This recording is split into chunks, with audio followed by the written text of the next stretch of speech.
The wait is over. The lights are on. Tonight, the grind meets glory. Every hit, every yard, every moment. It is earned, not given. This place becomes our house, our field. This is Wampus Cat territory. This is Atoka Wampus Cat football on KHKC. Video stream brought to you by Steubenville Ford. Today's game is also brought to you by Ameristate, All Prissied Up, C-Mac Dirtwork, and Brown's Funeral Service. Long pass down the field. It's caught. 20-10 touchdown. The Atoka Wampus Cats are sponsored by D&H Wholesale Tires, your farmer's insurance agent, Lucinda Holland, Genesis Abstract, and First Bank. Atoka Athletics is also brought to you by Family Health Center of Southern Oklahoma, Hatter Boys Wrecker Services, your shelter insurance agent, Logan Daniel, and The Barber Shop. In the ace formation, and they're going to sweep this one out. Looks like it's going to be a running back pass. He's wide open. It is caught at the 25-yard line. 10-5, touchdown. Also sponsoring Wampus Cat Sports, Ritter Express Pharmacy, Shamrock Bank, Westside Dental, The RX Shop, and Custom Dental. Third down and 12 is what they've got on the board. And looking to go deep down the field, and it is caught! Wow! What a play by Malachi Brooks. Peyton Pugh back to pass. He's looking deep for number 2, Prince Coleman. The pass is caught, and he is headed towards the end zone. 10, touchdown. Now let's head to the field with the voices of your Atoka Wampus Cats, Kaylin Nagorski and Michael Gabbard. Welcome into KHKC 102.1 FM and YouTube here today as we are live in Wilburton getting ready for Atoka Wampus Cat football as they're getting ready to take on Wilburton and the Diggers here today as Kaylin Nagorski alongside myself, Michael Gabbard. We've got loud music here. We've been jamming out since we got here about 2 hours ago, so it's really, really exciting here with the music they've been playing. But we've got a great game here tonight. Atoka taking on Wilburton on the road. Wilburton coming into this game, they look a lot better than they've looked the last couple of years under their regime as they are 3-0 to start the season. They have been extremely good. We've had a chance to look at some of their game film, and they have a lot of talented players back from a season ago, starting with their running back, Jason Wilkett, as we'll talk more about him and the leading and rushing in the state of Oklahoma at the current moment, and their quarterback, Gross Nicholas, and more. But, Kaylin, beautiful day for football. It is. You couldn't ask for a better evening. We're excited. Everybody's happy to be here. We're ready to get kicked off. Our pregame show is brought to you by Texoma Chevy Dealers. And with that being said, we have got our coaches show that we're going to be getting to. We've got about 15 minutes before we get ready for today's game, for the start of today's game. But we'll dive in to all of, I guess, the stats and everything else we can get to here in just a few minutes. But again, it is KHKC 102.1 FM. We've got more coming up. Our coaches show coming up right now. It's a beautiful day for Friday Night Lights on KHKC 102.1 FM. Your pregame show is brought to you by Texoma Chevy Dealers. Chevy makes affordable vehicles that help you enjoy life, like the Trax, Equinox, and Colorado. Enjoy endless possibilities and your new Chevy. Chevy drives Texas. Together, let's drive. KHKC 102.1 FM, this is The Brand, and you are now listening to the Coaches Show on Atoka Wampus Cats Athletic YouTube page. As always, we get a chance to sit down and talk to Luke Ring, head coach of the Atoka Wampus Cats, and here's what he had to say. Coach, we're taking on a really good Wilburton team that's only won one game in the last 3 years up until this season, where now they've won 3. What have you seen on tape from them so far? They're a very, very scrappy and resilient team, and they play hard. They've got several just good, tough-nosed football players that make plays. And so, again, it's just, they're much, much, much improved from what they have been the last few years. And Coach Bullard has done a great job and really turned that place around. Yeah, the turnaround of that program has definitely been something to pay attention to, I think, with Bullard. Now, last week, a tough opponent. We had Lindsay and a much more experienced team. And when we start talking about the youth of Atoka, where have you seen us kind of grow from in week one to where we are now into the season? I think they're night and day from how they were at the beginning of this year. You might not necessarily see it in the results, but just the way they've played, learning how to play, learning the assignments that they're supposed to do, the techniques they're supposed to play with, they've just so drastically improved, and that's something that I, plan to see again tomorrow night. Speaking on that, how do you approach younger or inexperienced players? You have to be able to break it down to kind of the base concept of what you're doing, and really try to help them understand why they're doing what we're coaching them to do. Because I think when you can give them a why of what they're doing, then in the heat of the moment, when they're making a split-second decision, it's going to become a lot more automatic when they know why they're doing what they're doing. Speaking on the youth, how do you define success outside of going through wins or necessarily metrics? I think it's, again, just improving day by day and week by week. The improvement is seen on film. Of, again, guys being where they're supposed to be more consistently, and you can see that they're getting more comfortable because they're starting to play faster. And that's just something that has to continue to improve. Is those guys being comfortable with the positions they're in and playing fast. We keep talking about youth on this team, but there's been some really young players, and we're talking about freshmen that have made big impacts into the game. And one of those players last week was Richie. Talk to me a little bit about him. Yeah, Connor's very talented and has really come a long way. He, from the beginning, he had a lot of raw ability, but he's kind of started to hone in on his responsibilities and his role on the team, and kind of filling into that role nicely as a contributor for us. Now we've got Wilburton in front of us. What do we expect to see out of them offensively in this game?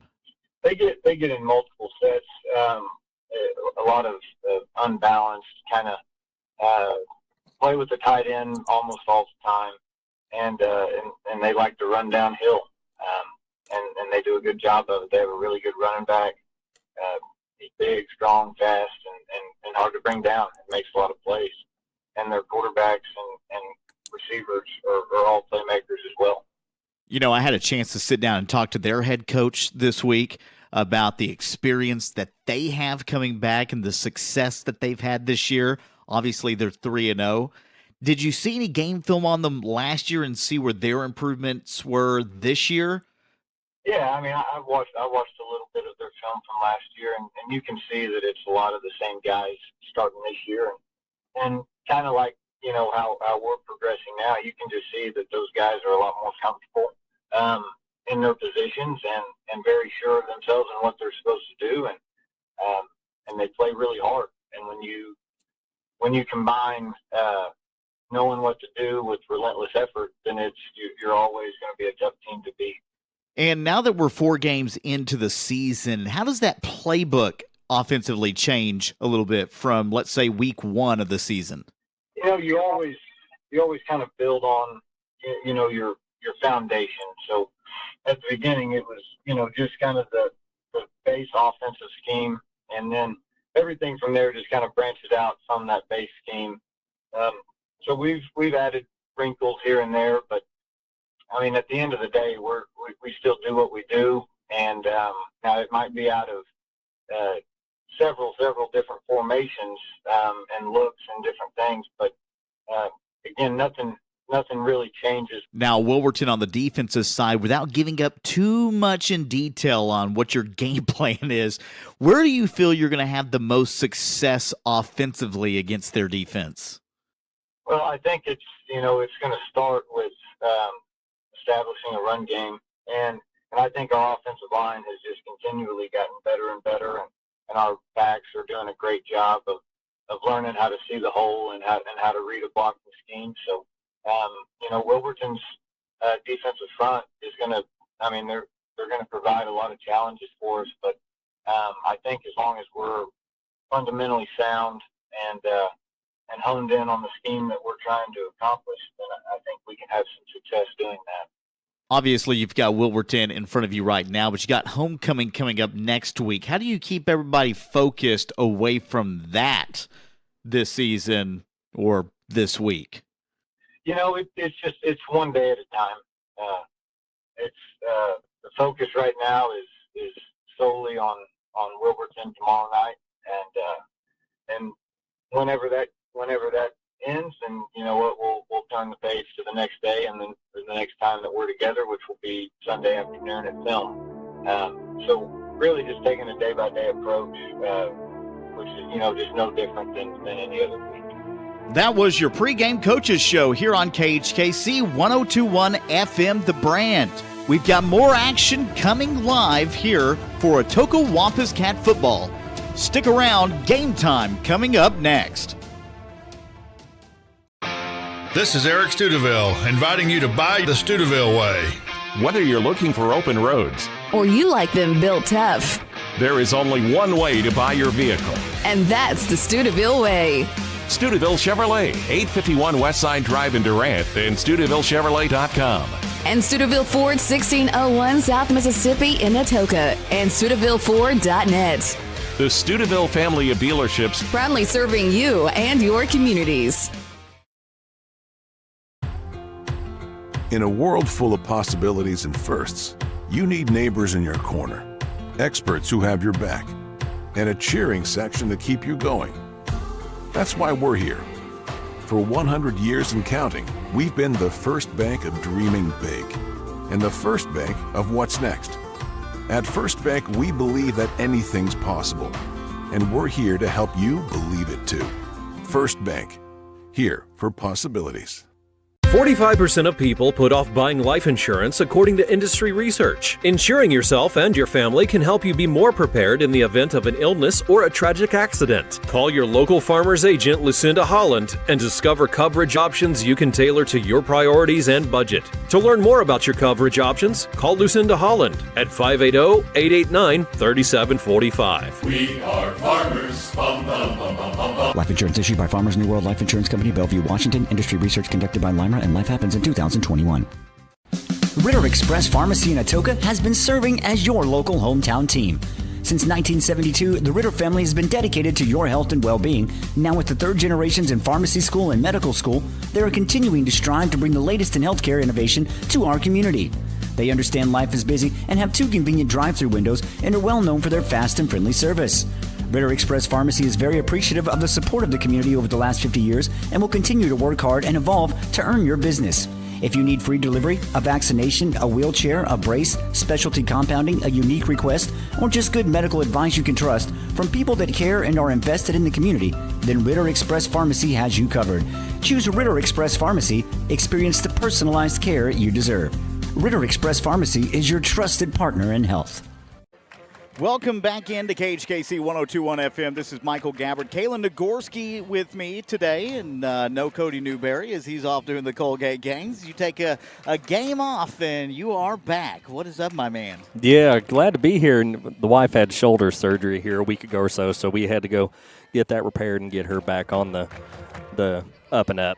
Well, we've got an exciting game for you here today as Atoka taking on Wilburton. Your pregame show is brought to you by Texoma Chevy dealers. In every Chevy truck, dependability comes standard with more dependability awards for trucks than any other brand. J.D. Power, 2025. Visit jdpower.com/awards for more details. Chevy drives Texas. Together, let's drive. All right, listen, Kalen, this is a game we've had marked on our schedule for a couple of weeks. We looked at Wilburton from what we've seen over the last couple of years and said maybe this is the one where we're going to get the win. Wilburton's coming into this game 3-0, and they have looked dominant on the offensive side of the floor. They had a game last week and against Panama, I believe is what it was. Let me actually pull this back up, and I'll get that schedule out for you. Panama, they win 21-14, but could have easily lost that game last week. And a couple of catches didn't go Panama's way, and with that, Wilburton pulls out the win. So it doesn't matter how you get them. It's the fact that you're 3-0 coming into this game, and that's a huge turnaround for a team that's won one game in the last 3 years. Yeah, Wilburton has completely turned this program around. They, like you said, they've already started their season 3-0, and you would think that this would be one that Atoka would have the opportunity to come in here, and they still do. But it's going to be a tough ball game here tonight. Wilburton's got the leading rusher in the state. That's Jason Wilkie. You'll hear his name called quite a bit tonight.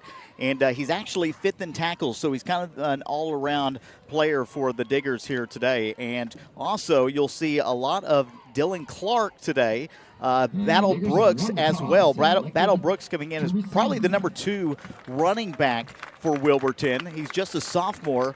Great top-end speed. And then, of course, you've got their quarterback, Braden Gross-Nicholas. I'll get it right before the rest of the game ends. On defense, you really want to pay attention to Troy Johnston and as well as Jason Wilkin. Both of those two guys are really those leaders on the defensive side. And we've heard what Coach Luke Ring said about Wilburton and the growth that they've had from last year into this year. And again, it's really impressive. Yeah, it's one thing to say that, these young men are doing everything that they can to improve week by week, which they are, but the resilience that this football team shows is incredible. We got Wilburton coming out right now, and maybe we'll get somebody to move out of the camera here in just a second. But we've got a minute before we start, so we're going to take a quick commercial break. We'll be right back here on KHKC 102.1 FM. Genesis Abstract and Title is dedicated to doing things right while providing a positive customer experience. At Genesis Abstract, they use advanced technology such as fully automated records to expedite the process and avoid delays. Their friendly professionals are ready to serve you and will take care of every detail to make your buying and selling process an easy one. Genesis Abstract, open Monday through Friday, 8 to 5 at 410 East Court Street in Atoka. Your source for quality abstracts, title insurance, and excellent closing solutions. Need your land cleared, leveled, or loaded up? Call CMAC Dirtwork Gravel Trucking and Land Management. They haul gravel, sand, filled dirt, fast and reliable, from dozer work to track hoeing and skid steer services. They've got the heavy equipment and know how to get the job done right. Call 239-2026 today. That's 239-2026. CMAC Dirtwork, digging in so you don't have to. CMAX is a proud sponsor of Atoka Wampus Cat Athletics.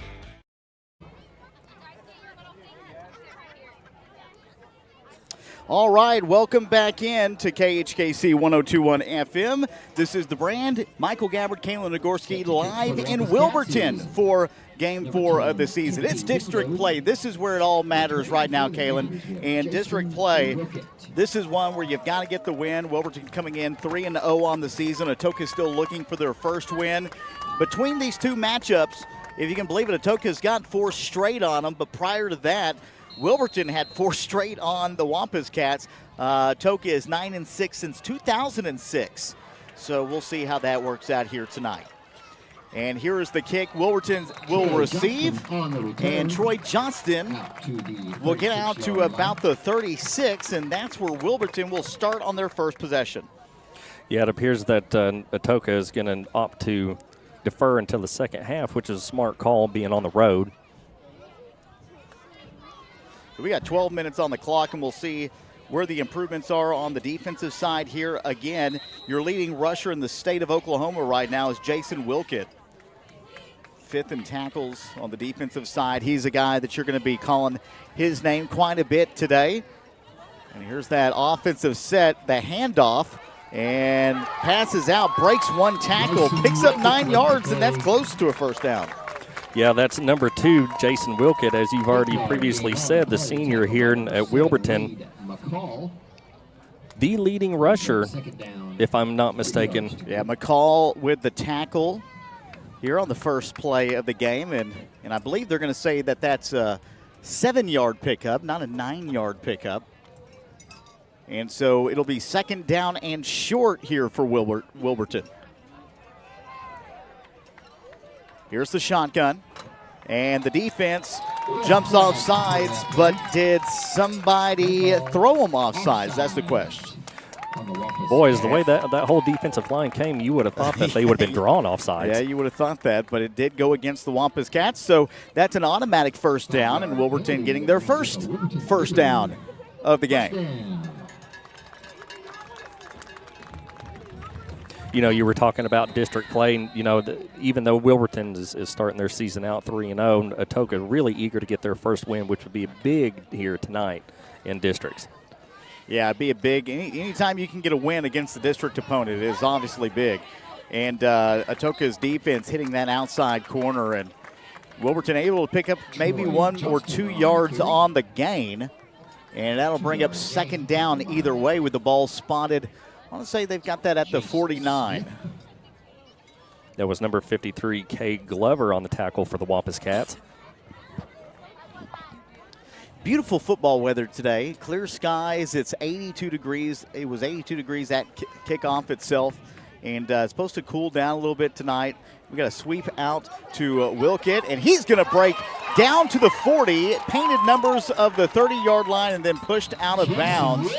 Big run that time for the leading rusher in the state, and Jason Wilkett picks up a huge first down and puts Wilburton close to that, I would say, red zone area. I can't tell where the yardage is. Where do they have that marked at? It's a little difficult to read it from our position here in the stands this evening. Ooh, we had flag on the play, though. So it looks like that one's going to go back against Wilburton, and that big rush there by Wilkett is going to have to come back. So Atoka getting a little break here early in the action. Hey, you don't complain about it if you're the Wampus Cats, but if you're, Wilburton, obviously, you're looking, that's a big run. Maybe we want to try to go back to that side and maybe recreate that play. Yeah, the Wampus Cats are really going to have to do their best to contain number 2, Jason Wilkett. As you could see here on this previous play. Well, we've seen 4 true plays, and Wilkett with the football each time. We'll see if that changes. And they're just going to go to the opposite side, cuts inside, big run, looks for his blockers, good vision down the field, and gets up to about the 45, and now more flags out on the field. It's starting to look early on like that OU Auburn game at the very beginning of last week. Yeah, absolutely. And Wade McCall in there on the tackle for the Wampus Cats, assisting, I believe, was number 13, Malachi Brooks. Hey, good to see Malachi back this evening. Yeah, now we did get a chance to talk to Coach about Malachi. He said he is back for the game. He is starting on the offensive side. The Wampus Cats are going to get called for the face mask. So that is a penalty that is going to move Wilburton back up around that original position where they had that big breakout play. And, they talked about Malachi Brooks and his starting tonight. He's going to get started on offense, obviously. Defense, he won't start, but you'll see him out there at some point. So here's shotgun once again. 10-10 on the clock. First quarter of action. Handoff to Wilkett, and he is caught near the line of scrimmage, and that's going to bring up second down.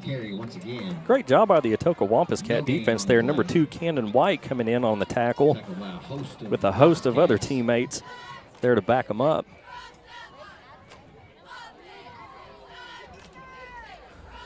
And this is going to bring Wilburton to, looks like it's going to be 2nd and 11. Wilburton running there with a strong running game. here in their first offensive possession. And here's the snap. Pitch sweep to the left side.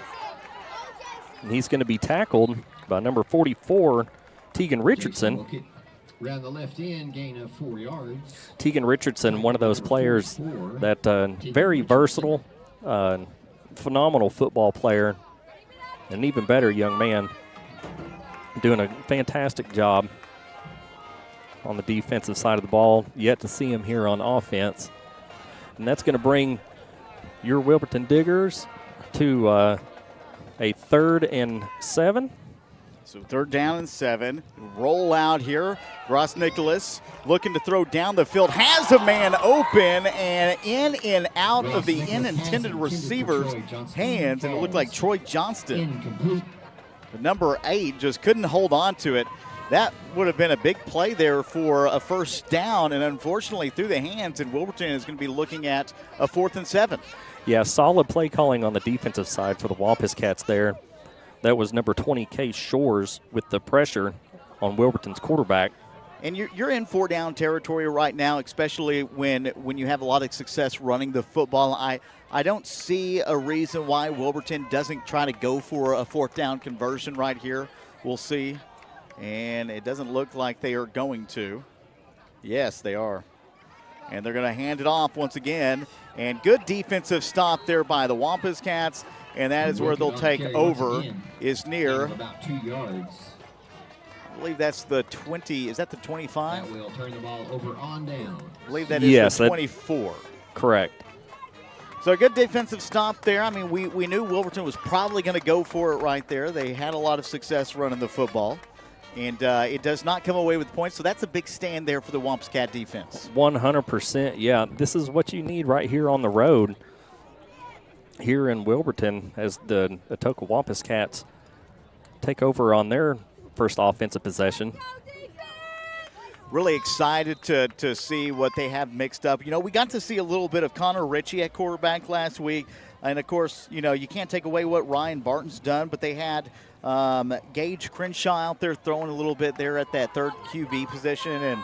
And you might see some switch-ups, as actually you do right now. You've got Connor Ritchie playing quarterback to start things off, and a handoff.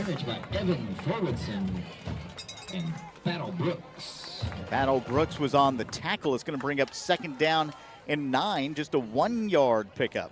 Yeah, I wonder if that was a game-time decision there to start Connor this evening. I think you're going to see a little bit of both. I don't think there's anything with Ryan Barton that's going to keep him out. He was down there throwing. He looked good. His arm was solid. When I was down there talking to the coaching staff, I think this is just the style of offense that they're running in right now. A handoff, and they're going to try to get it into Malachi Brooks' hands to the outside, but he's stopped behind the line of scrimmage, and that's going to bring up a 3rd down. Yeah, Malachi was being pressured there by number 6, Austin Brooks of the Diggers.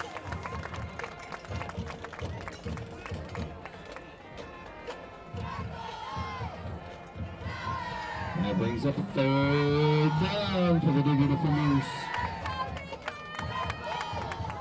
So 7:35 on the clock. Still a scoreless game in Wilburton. First quarter of action. It's 3rd down and 12. It's a big 3rd down for your Wampus Cat offense. They're coming out under center. And who's got it? Connor Ritchie has got it in space. The freshman gets hammered after picking up maybe 5 yards, 6 yards on the carry. Let's see here where they're going to spot that. And it's 4th down either way you look at it. So if you're a Atoka, you probably want to punt this one away. Yeah, Coach Ring put a man in motion, decided to go with the quarterback keeper there to the right outside, and he just did not have any success there on that play.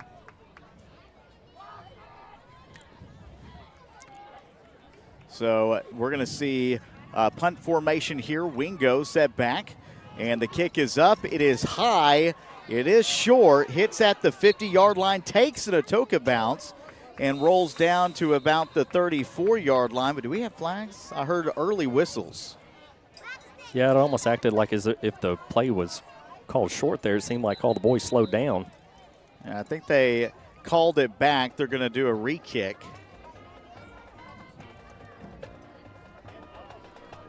I would assume. Because I think that whistle blew before the actual snap happened. Well, I'm afraid I didn't. One of them? I didn't even hear any whistles. I just saw everybody slow down. We've already seen early on that they're going to try to get the ball into Malachi Brooks' hands.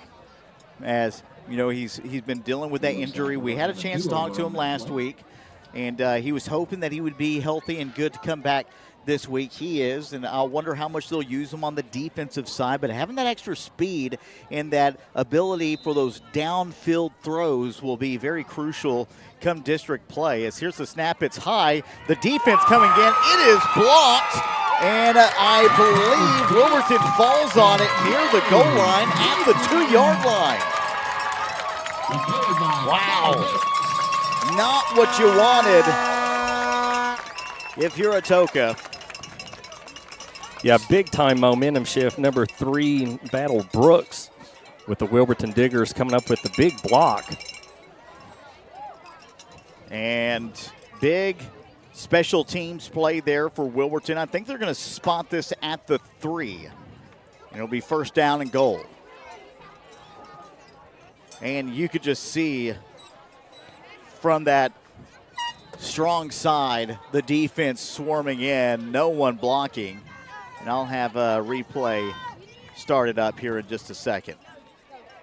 That's with your handoff to number 2, Jason Wilkett, going in for the score for the Wilburton Diggers. And Wilburton puts up 6 points. The first score of the day. I tell you what, this Wilburton team, they got the fireworks going on in the goal or the end zones over here, which is cool. They've got the fire trucks and whatnot. We had the fireworks during the national anthem, which was pretty cool. And then now it looks like we're going to have it for every time Wilburton kicks.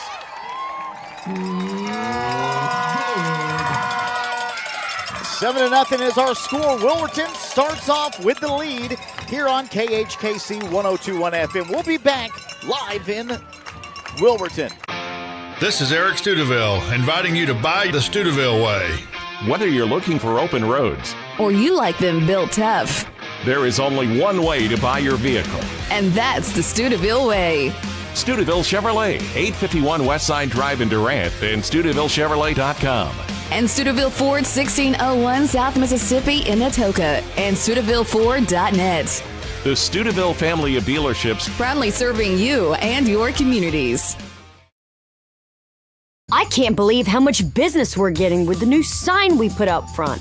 Game days are awesome. What's better than a lifelike sign of your favorite player? Wow, those decals on your ride are sweet. Where'd you get them? These are conversations you could be having when you choose Black Hawk Signs.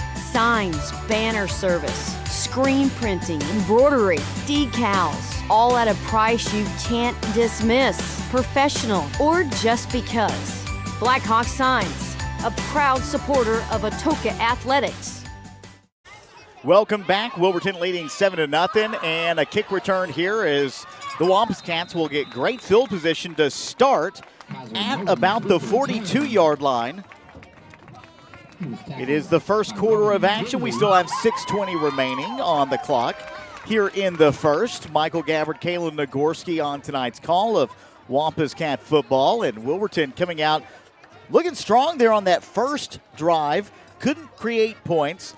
They give the ball back to Atoka, and then a big punt block led them to the 3-yard line and for 7 points. And now it's Atoka's time to try to recorrect the course there on the offensive side as they hand it off to McCall, and he is just instantly stuffed in the backfield.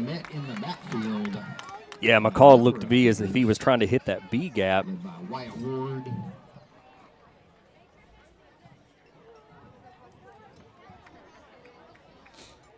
So with that, it'll be 2nd down and 13. B gaps in the middle. My apologies. I don't think you realized you said it, though. No, I think it left my mouth before I even knew it. He just kind of looked at me like, what are you talking about? I'll get it right. That's funny. It's 5:31 left on the clock here in the first quarter.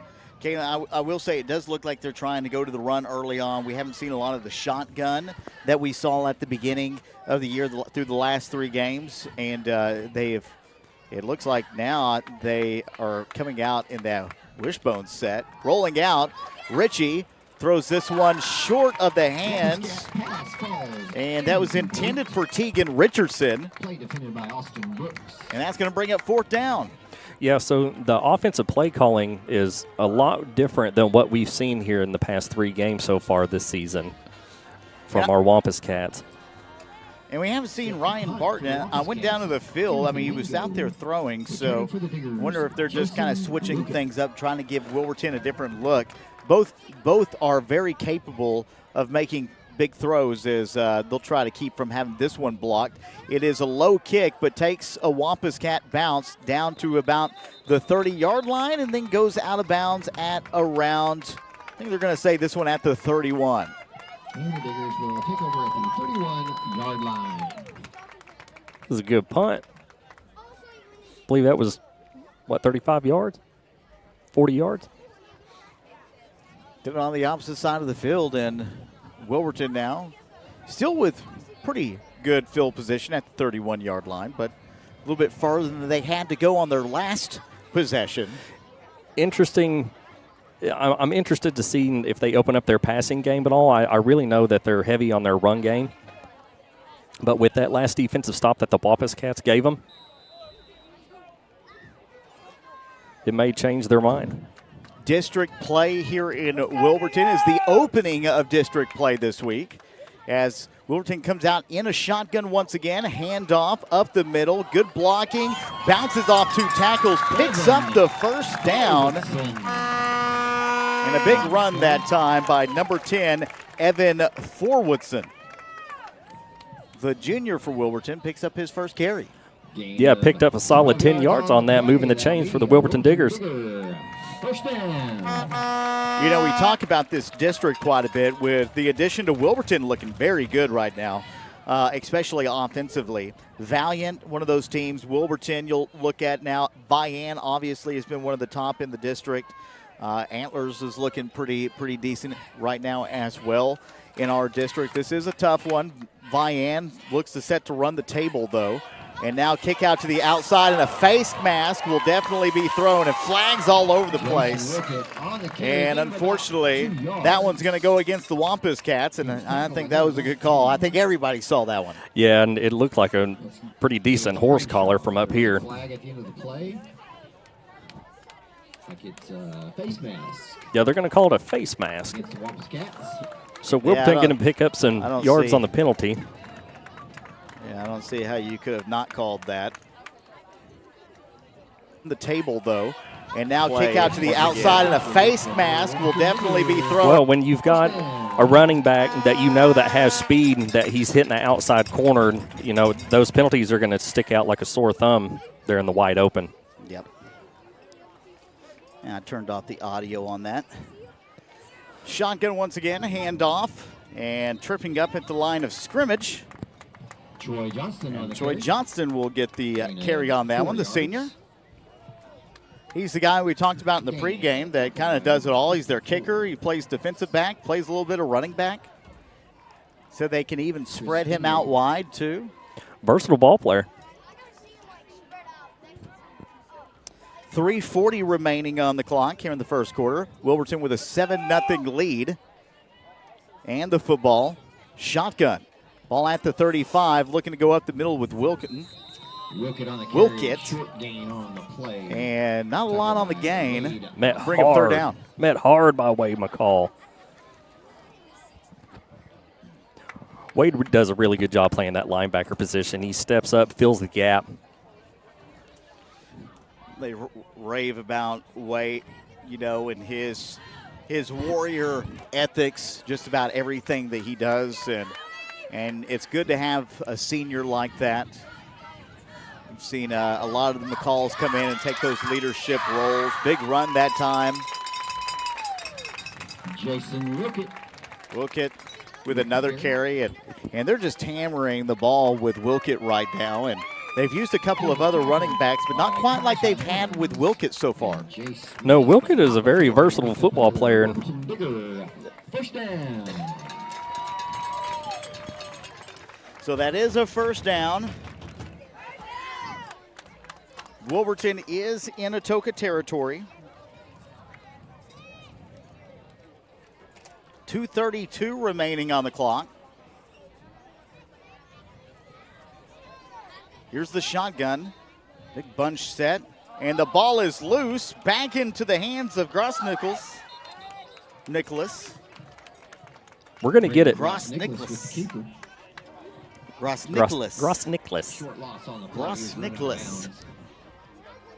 Figure if I say it about 10 times, I'll get it right? Probably not. Oh, absolutely. Probably not.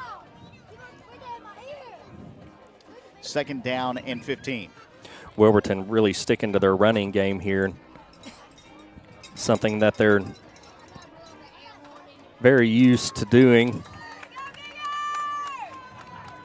You know, and they look so comfortable on the offensive side as they're going to give it back to Wilkett. No gain and on the play. I don't think there was any gain. It'll be third down and 15.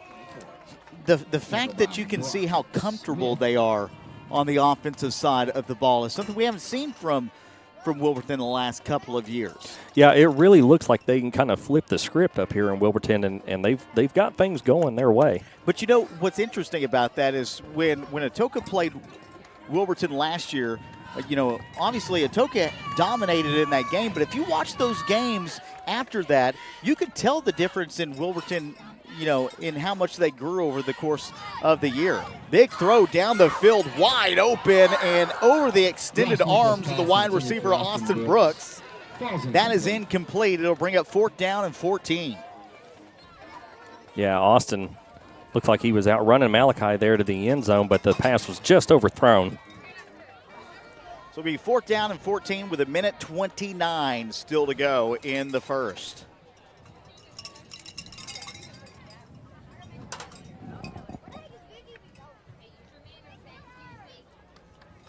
We'll take a look at some of the games going on in 2A2 here in just a short bit. Wilburton is going to go for it once again here on fourth down. It's four-down territory this moment. Defense coming in from behind, causing pressure, and it is almost intercepted. That time, good defense by the Wampus Cats. It's great coverage by Malachi Brooks. Play was defended by Malachi Brooks once again. He was paired up one-on-one with that outside wide receiver. And once the ball hit the air, and he shifted and tried to pick up number 2, Jason Wilkett.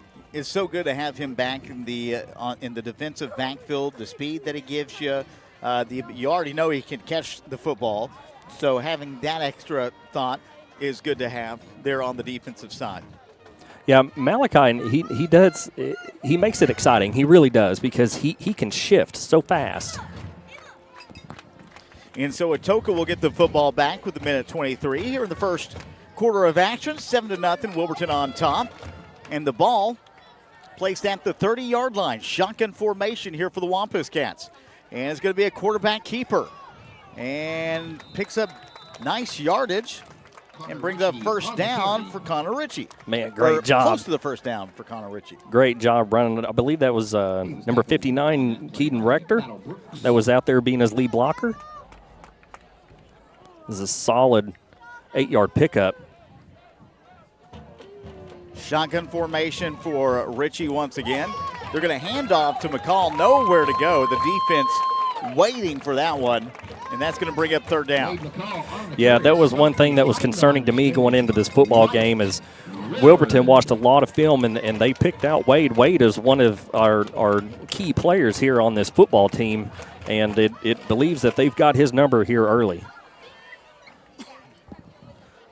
30 seconds to go here in the first. Shotgun, and they're going to let Ritchie keep it. Cuts up the middle is enough for the first down. Lowers his shoulder and gets up to about the 50-yard line. Manuel Love not even in the game today. Just now seeing that. I'd asked about injuries.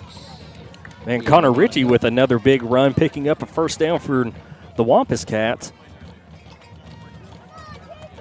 as they move the chains as the ball is placed directly on the 50-yard line as the offense comes back up to the line of scrimmage in the shotgun formation.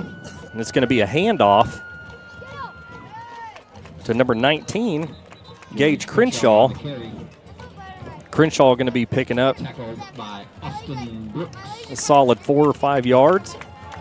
That will bring us to the end. All right, and we come to the second quarter of play. We'll take a quick commercial break, and when we get back, Atoka will be set up with a first down and 10 in Wilburton. It is KHKC 102.1 FM, The Brand. Family Health Center of Southern Oklahoma has some exciting news. Opening this fall, the new location at 457 South Mississippi Avenue in Atoka will open. This large, modern health center will be able to provide comprehensive health care complete with an in-house discount pharmacy, serving all patients, regardless of their ability to pay. Same-day appointments available, accepting insured and non-insured patients alike.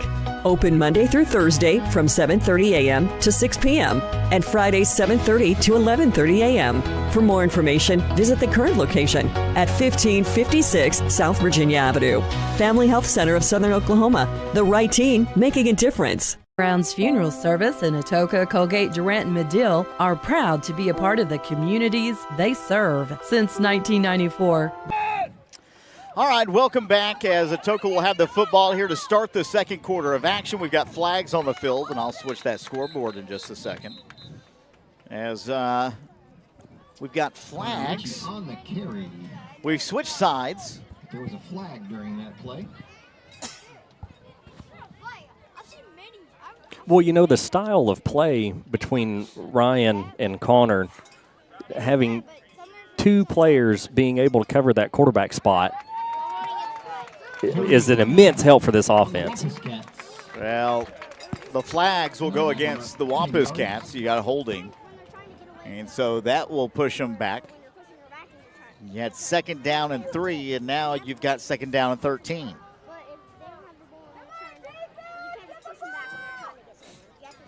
But, you know, penalties the last couple of weeks have really kind of hurt the Wampus Cats in a few situations. Yeah, you don't want to beat yourself. You love those second down and shorts. You don't like, in the third down and shorts, you don't like those second and third and longs. McCall with a strong carry picks up some positive yardage, but now you've got third down and about 7. Depending on where they're going to spot this, the way it's going to be pretty close to that. Maybe that's 10.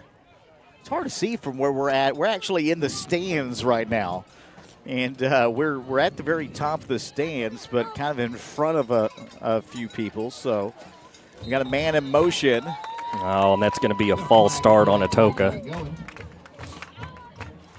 That was Case Horton that took off a little early before the snap. We're at second and 3, then second and 13, and then third and 10, and now third and 15.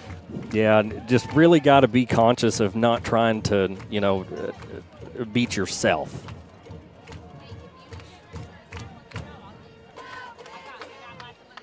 By the way, big crowd actually for Atoka tonight. They took the trip and showed up. Wilburton, a huge crowd here tonight, as this is the biggest crowd I've seen since I've broadcast in Wilburton. Of course, those crowds come when you're winning. And here's the shotgun, and hit in the backfield, and hit again. Will be brought down and sacked outside near the painted number of the 40, and that's going to bring up fourth down. Yeah, Connor was scrambling out of the pocket and doing a good job of dodging a couple defenders, but was unable to get away. You know, the positive this week is you get a little extra, you know, playing time for Malachi Brooks, you know, a guy who's been out all season long. You finally get him into the rotation. Trying to find ways to get him the ball, obviously, and Connor Ritchie getting his first start at quarterback after the punt here. Wilburton will take over, leading 7-0 with 10:07 remaining, but you know, I like what I've seen out of Connor Ritchie so far in the running game at that quarterback position. Oh yeah, I do too. That's what I was I'm going back to earlier is having, the ability to either put Ryan or Connor in there at the snap of a finger. Both players bring their own style to this offense, which mixes it up, for the defensive coordinator and kind of makes it more hard, to make your play calls. Because you don't know who they're putting in there. So they'll have this ball spotted at the 27-yard line? It is so difficult to see up here. And a handoff. Dragging defenders. Doesn't get far. Atoka was able to get enough help on the back end to only allow 3 yards on the gain. And so that's going to bring up 2nd down and 7. Yeah, I think it was Troy Johnston on the carry, if I saw the numbers correct, picking up 4 yards on the carry. By the way, stick around for the halftime show. We'll hear from the Atoka Wampus Cat podcast in our halftime show. Shotgun, handoff, and cutting out to the right side. Atoka in the backfield, bouncing off tackles left and right, and finally pushed out of bounds at the 40. That is enough for the first down, or at least should be.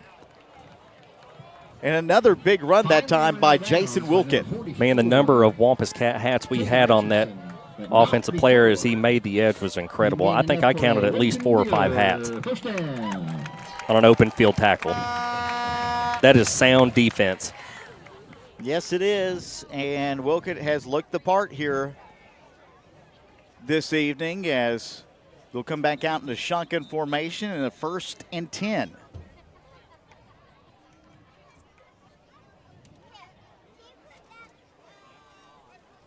Got flags. They'll slow the play down. Looks like defensive pressure now coming for the Wampus Cats as they try to stop the run. It's a kick out to the right side.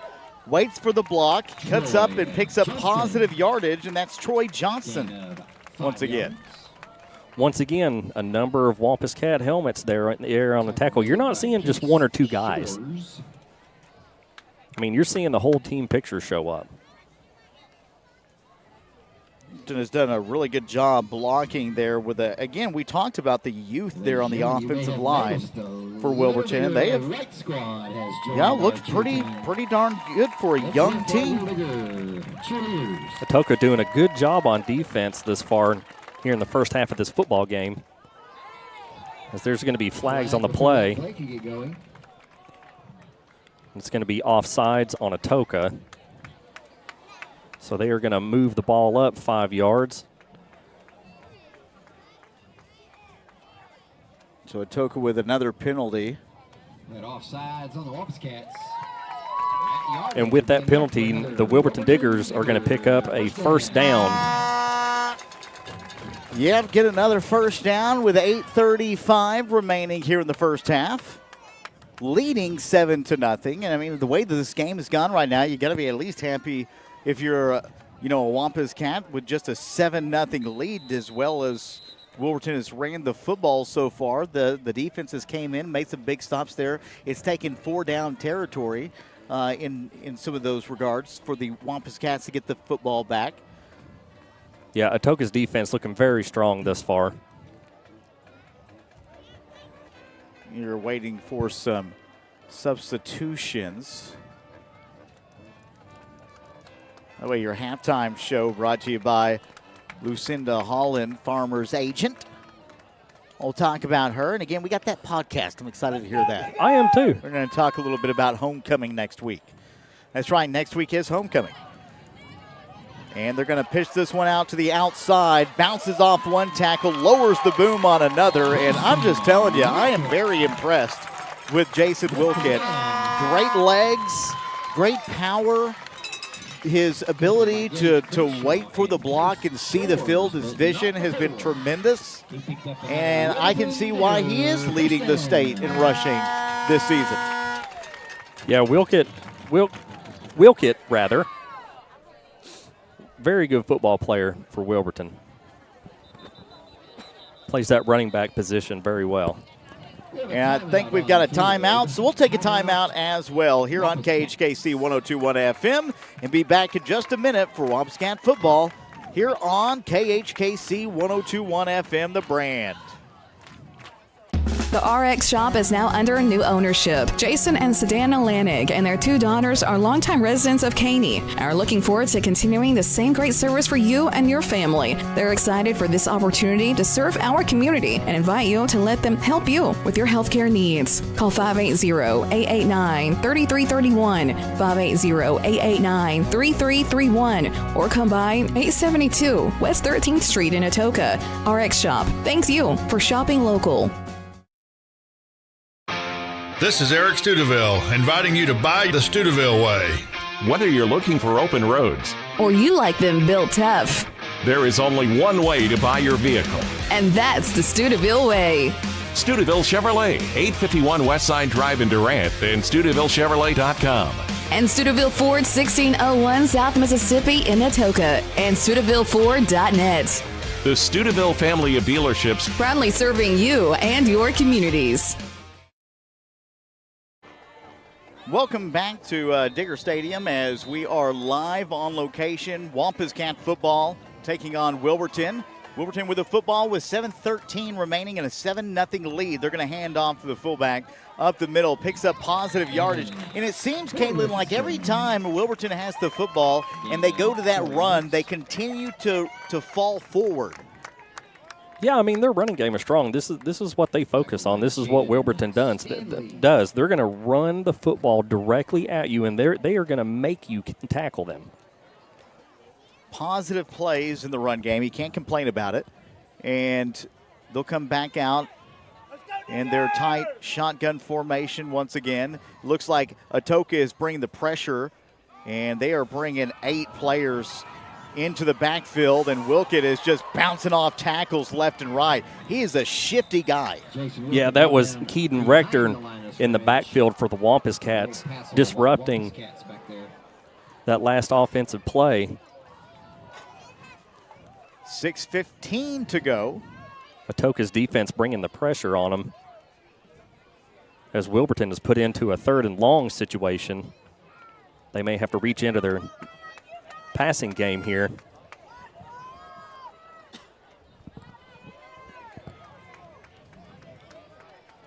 So 3rd down and 18, and so far a good stand here for the Wampus Cats on the defensive side. They're going to look to pass and hit as he throws, and it is well over the intended reach of Austin Brooks, and that's going to bring up a 4th down and a punting situation maybe here for Wilburton. We haven't seen the punt yet, but they've been in plus territory on 4th downs the last couple of times, so I would assume here you would see the punt. Yeah, it looked like Michael Miller was on the blitz from the outside for the Wampus Cats, putting the pressure on him. Real big hit as he threw that football. You'll see Jason, is that Jason Wilkett out there? They don't have him listed as the punter, so we'll see if, and he does. He punts Indeed. it. Boy, that is a great kick. It bounces, takes a nice roll, and goes out of bounds at the 11-yard line. So tight field position for the Wampus Cats on their next position, and it's 5 minutes, 34 seconds remaining before the halftime, and you would like to at least get some positive yardage and some points on the board going into half with a little bit of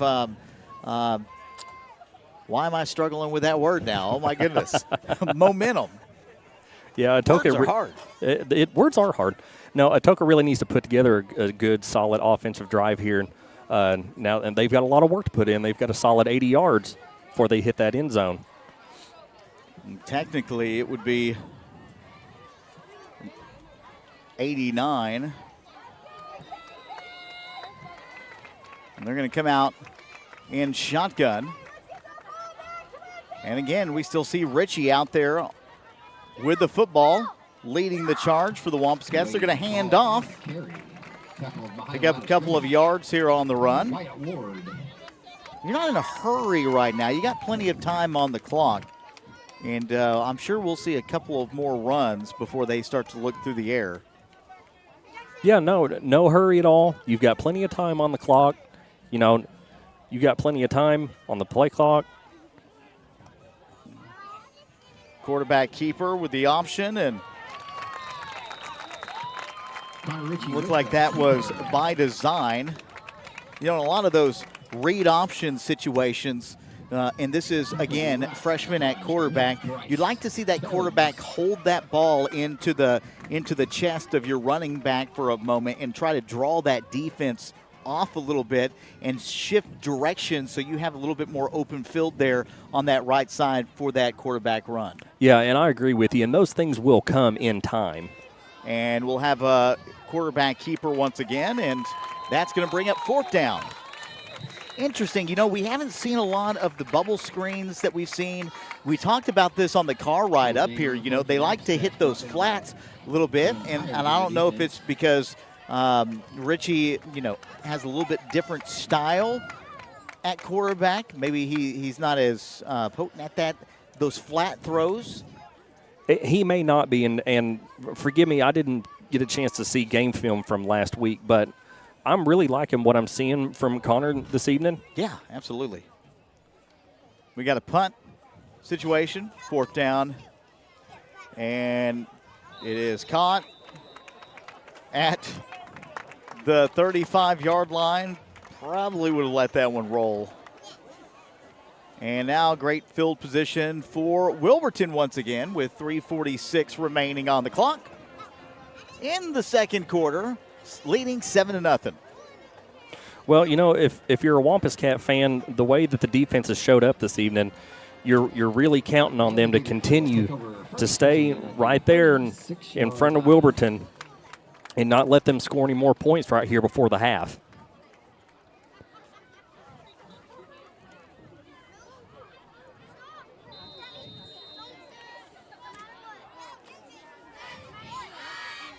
So we have 3 minutes and 46 seconds left to play here in the half as Wilburton is going to get the ball on the 35-yard line. Great field position once again, and Wilburton, all 3 of their timeouts still left. Shotgun. They're going to give it to Wilkett. Once again, bounces outside. Is caught by the defense. Richardson can't get his hands on it, and McCall finally dives over the back. And now we've got flags. Wow. And they're pointing to the sideline. Gain of 1 yard. Tackled by Tegan Richardson. Well, just the resilience that Jason Wilkett has. It's pretty extraordinary.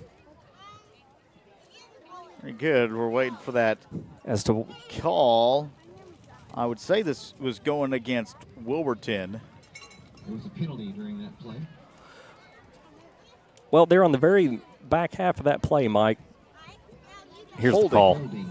On the Diggers. And they called it on Wilburton. So that'll push it back 10 yards. Set up 1st down and 20. That'll back them up 10 yards. It will remain 1st down.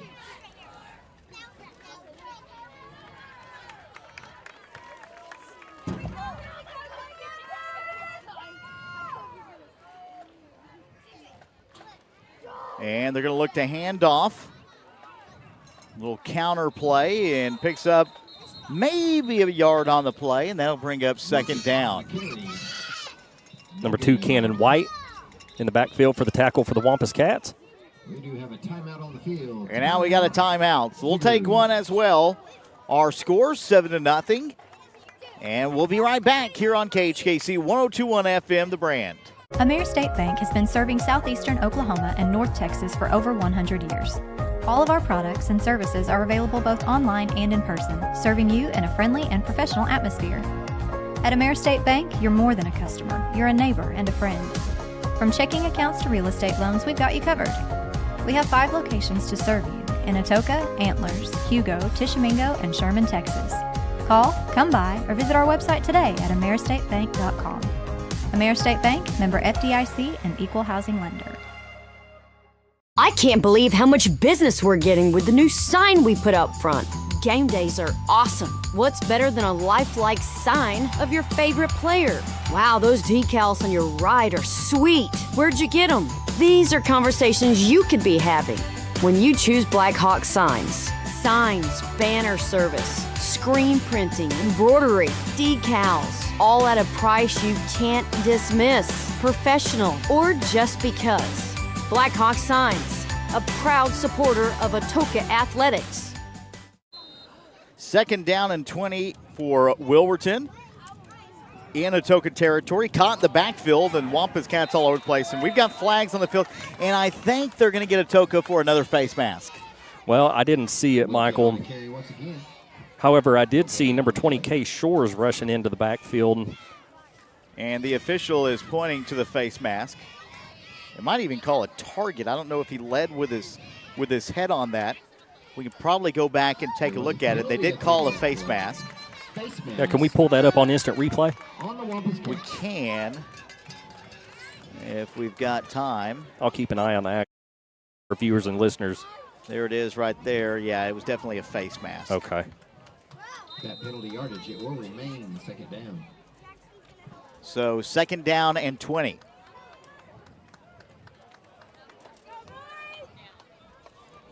.252 remaining on the clock here in the first half. And they're going to get it back out to Wilkett, who kicks outside, bounces off one tackle, and is brought down. Fighting at the legs was Brody Kynyard. Close to 10 yards. Boy, the faith that Wilburton has in their running game is strong, being that was close to a 2nd and 20 and picking up 10 yards on that carry for Wilkett. It's going to give Wilburton 3rd and 8. Yeah, it'll be 3rd down and 8 here for the home squad, as they'll have 3 wide receivers set off left. They're going to look to throw, and they're going to get it to the outside off of a screen, and not quite to the first down. But I would assume in plus territory like you are right now, and what we've seen from Wilburton here in the first half, they're probably going for it. Oh, absolutely. You can take that to the bank. 6 yards on the pass. They're in a 4th and 3, 4th and 4. 4th and 3. Smith. You know, they're closing in on red zone territory, so yeah, you've got 1:37 left before the half. And here they are as they come to the line. They are going to go for it on 4th and short in a shotgun formation. The handoff to the tailback, number 2, Wilkett, as he barrels forward. Yeah, that's going to be enough for a first down and more. Boy, Wilkett just continues to rack up those rushing yards. 53K Glover. And right now it looks like Wilburton is going to be taking a timeout. And we'll take a timeout as well here on KHKC 102.1 FM. We'll be right back in just a few minutes. My name is Judy Wheeler. I had a tooth pulled, and I didn't realize how valuable that tooth was till I couldn't chew on that side anymore. And Dr. Holcomb pulled that tooth for me, and then a short time later I came back to work with the lady on the financing. There was no stress, there was no pressure, there was no anything. It's just this is what's available, and y'all can work it out the way that works for you. And we were able to work out a plan that everything just went like clockwork. Now I can chew again on that side. We all plan to be on time, but fender benders, damaged windshields, and slick roads quickly disrupt those plans. At Shelter Insurance, our agents help design personal protection plans that work for you and help keep you on track. Shelter Insurance. We're your shield. We're your shelter. Find the award-winning service you need with Logan Daniel in Atoka.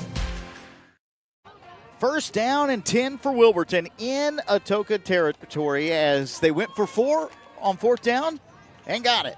And now it's first down. They're going to kick it out to the outside, and he's got a lot of space in for the touchdown. We've got flags in the backfield. This may be coming back. And there goes the headset for the head coach. Yep, this one is coming back.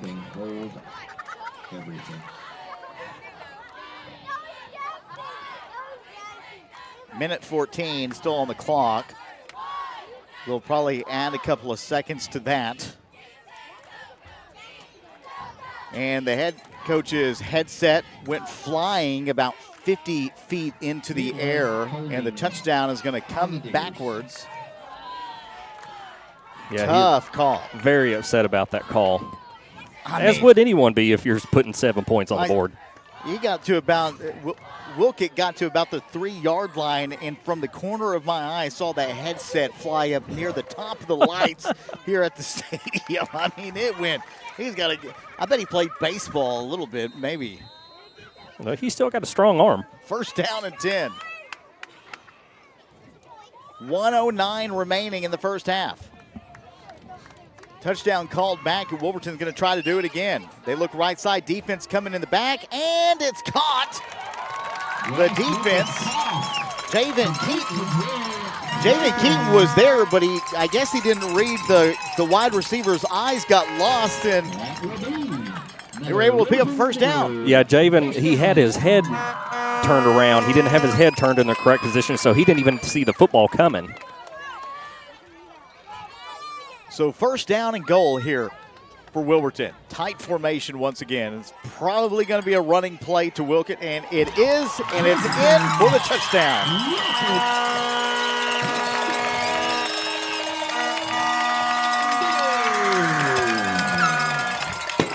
13-0. A huge crowd for Wilburton tonight. Fireworks in the skies. Number 2, Jason Wilkett on the score. 6-yard run. His second touchdown of the game. And the kick is up, and stoppage on the play. We've got flags out on the field. And that's a false start.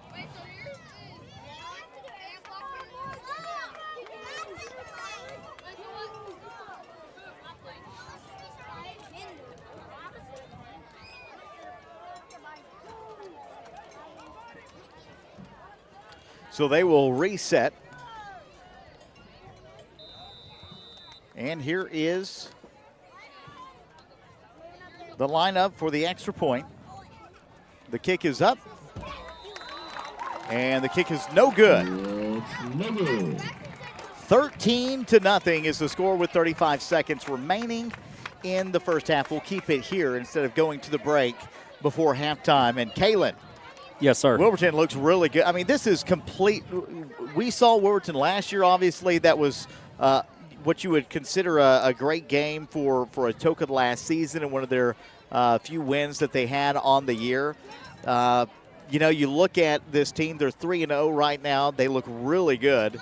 And last year, Atoka was able to win this game 31-6. Complete turnaround from what we saw a season ago. A lot of experience here for Wilburton this season. They had a lot of guys back. Of course, their leading rusher is the leading rusher in the entire state.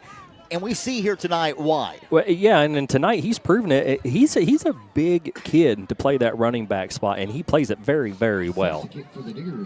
He is built for that running back position.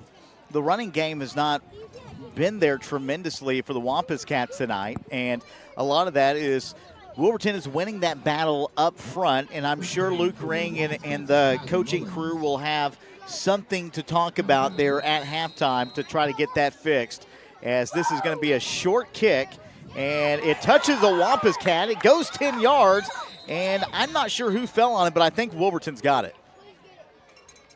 Who's getting off the bottom of that pile? It appears the kick was recovered by the Wampus. Boy, that was close. That was close. I really thought Wilburton came away with that football. Boy, how about that play call by Wilburton right before the half? Beautiful execution there on the kick in the onside. And now Atoka's got 35 seconds to find some way to the end zone before half. Yeah, you can see the determination by Wilburton here tonight that they are really looking to get that fourth W. But this is going to bring Atoka to the 44-yard line in the shotgun formation. Looking to go deep down the field. Beautiful throw, but it's intercepted. I don't think Javen Keaton saw it. No, Javen lost it in the lights. And number 8. I don't think Javen turned around on it. And so that's an interception. Wilburton gets another shot at it with 28 seconds. Had difficulty picking up that long ball from Connor Ritchie. It was a little overthrown. Pretty looking pass, though. Not a bad ball. It's in between a couple of defenders. But I just don't know if Jabin didn't see it, if he didn't turn around. Hard to tell, but either way, it doesn't really matter because it's a turnover, and Wilburton will get one more shot here before halftime.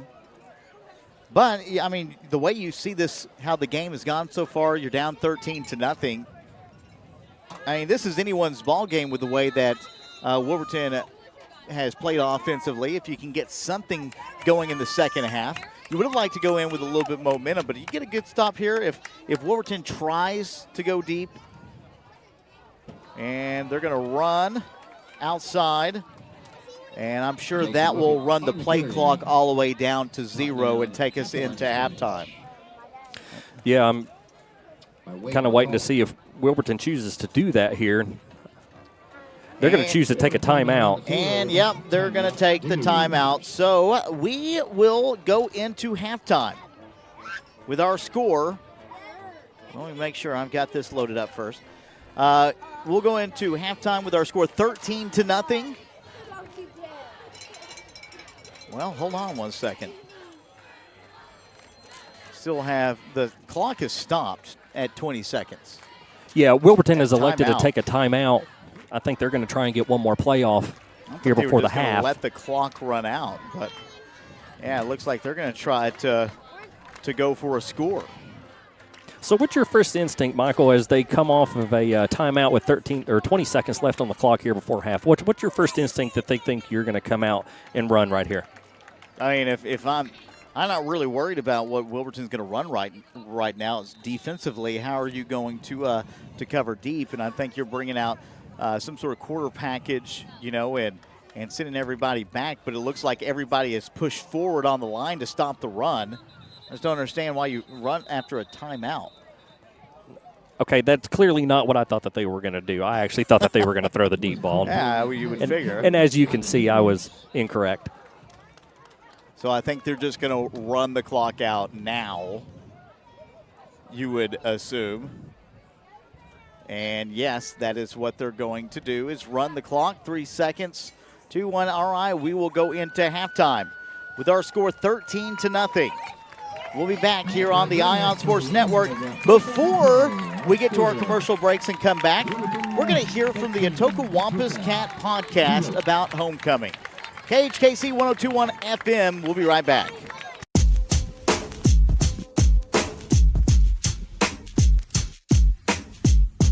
Hello, welcome to the Wampus Cat podcast, episode 2. My name is Allison Williams, and I'm student council president. And here we have Joseph Carroll, NHS president. My name is Wade McCall. I'm the vice president of student council. And today we're going to be talking about homecoming. Joseph, why don't you tell us a little bit about that? Homecoming, it will be through September 27th, that's a Saturday, through October 3rd. Okay. So, and we'll be playing Morris High School on the 3rd. We beat them last year, so hopefully we can pull it through again this year. So, I think we got a good shot at it. And the theme for homecoming is family game night. And the theme for the game will be maroon and gold. And now we're going to talk about dress-up days. On Monday, it will be wear PJs, so it's like family night at home. On Tuesday, it will be bingo night, so that dress like an old person. Wednesday will be twins, so dress like a teacher, twin with your best friend or something. And Thursday will be Spirit Day, so maroon and gold. And Joseph, why don't you tell us a little bit about float building times? All right, the float building times, so that's when we get together and just build the class floats. We'll start on Saturday, September 27th. It will be from 9 a.m. to 3 o'clock p.m. Then on Sunday, we're doing from 12 p.m. to 3 o'clock. And then Monday through Wednesday, it will be from 5 p.m. to 9 p.m. Wednesday, it's the last day we can do float building. Okay. Wade, what else do we have going on during that week? We got a couple of games for the prep rally. This week we got a couple of games coming up for the prep rally. We got sure it'll be the Thursday before the game. It's an awesome time to get together and have some school spirit coming on with you. So yeah. What about the NHS and the student council bun cakes? Well, also during homecoming week, we'll have a movie night that Sunday right after float building times, and then we'll also have a a dance, which will be Thursday after float building times that night, and we'll have like cornhole, and it'll be like kind of like a social, and there'll be concession provided at both. And for the movie night, the movie is going to be Jumanji, so come join us for that. And we encourage you to come to build your floats, because whoever has the most logged hours for that class, maybe top 2, maybe top 1, so you need to get as many hours as you can. You can't just be there for 30 minutes and then log out and leave. We want you to stay there the whole time. It's very fun and exciting to work with some of your other classmates and get to know them more. The most person with the most logged hours, there will be a prize, which I will not reveal right now. So make sure you're out there having fun and helping out. All right. And then NHS and Student Council are also doing a fundraiser. We're trying to do a conjoint fundraiser. We plan on selling buntlets. So if any of y'all want to support Student Council or NHS, just see a NHS or Student Council member to order your buntlets. We're doing the fundraiser. We're starting it on October 6th. And then the last day to order would be November 1st. And we plan on having the pickup day at November 17th, so people can get their cakes before November or Thanksgiving. They'll be $7 a piece, so definitely make sure you go and buy a delicious flavor so you can have them at Thanksgiving time. Thank you guys for joining us on the Wampus Cat podcast this week. This is Allison and Joseph and myself, Wade. Thank you guys for joining us. It's been a pleasure. Thank you.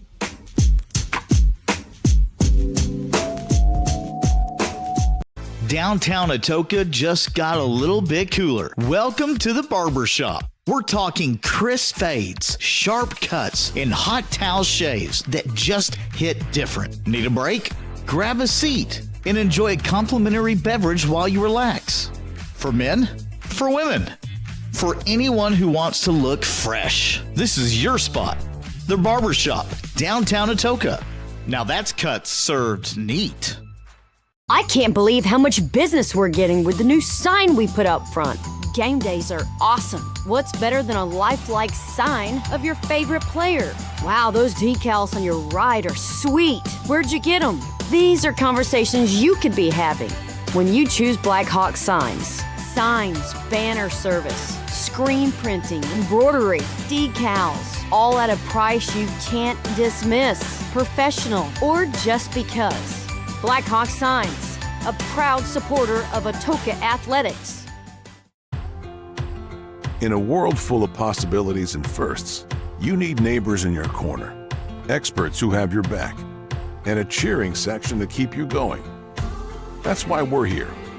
For 100 years and counting, we've been the first bank of dreaming big, and the first bank of what's next.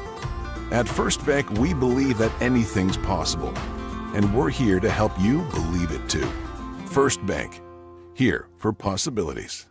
Brown's Funeral Service in Atoka, Colgate, Durant, and Medill are proud to be a part of the communities they serve. Since 1994, Brown's Funeral Service has proudly supported nonprofits, police and fire departments, local military members, and area schools. The staff at Brown's Funeral Service takes great pride in these endeavors because they realize it's more than being in business. It's about being a thread in the fabric of our community. Brown's Funeral Service, where service begins but never ends.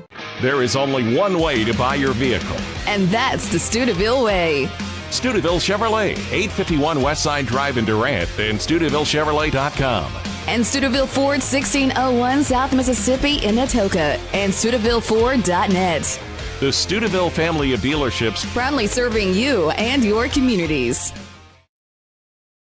Since 1971, Westside Family Dentistry has been committed to enhancing the natural beauty and function of your smile while improving your oral and overall health.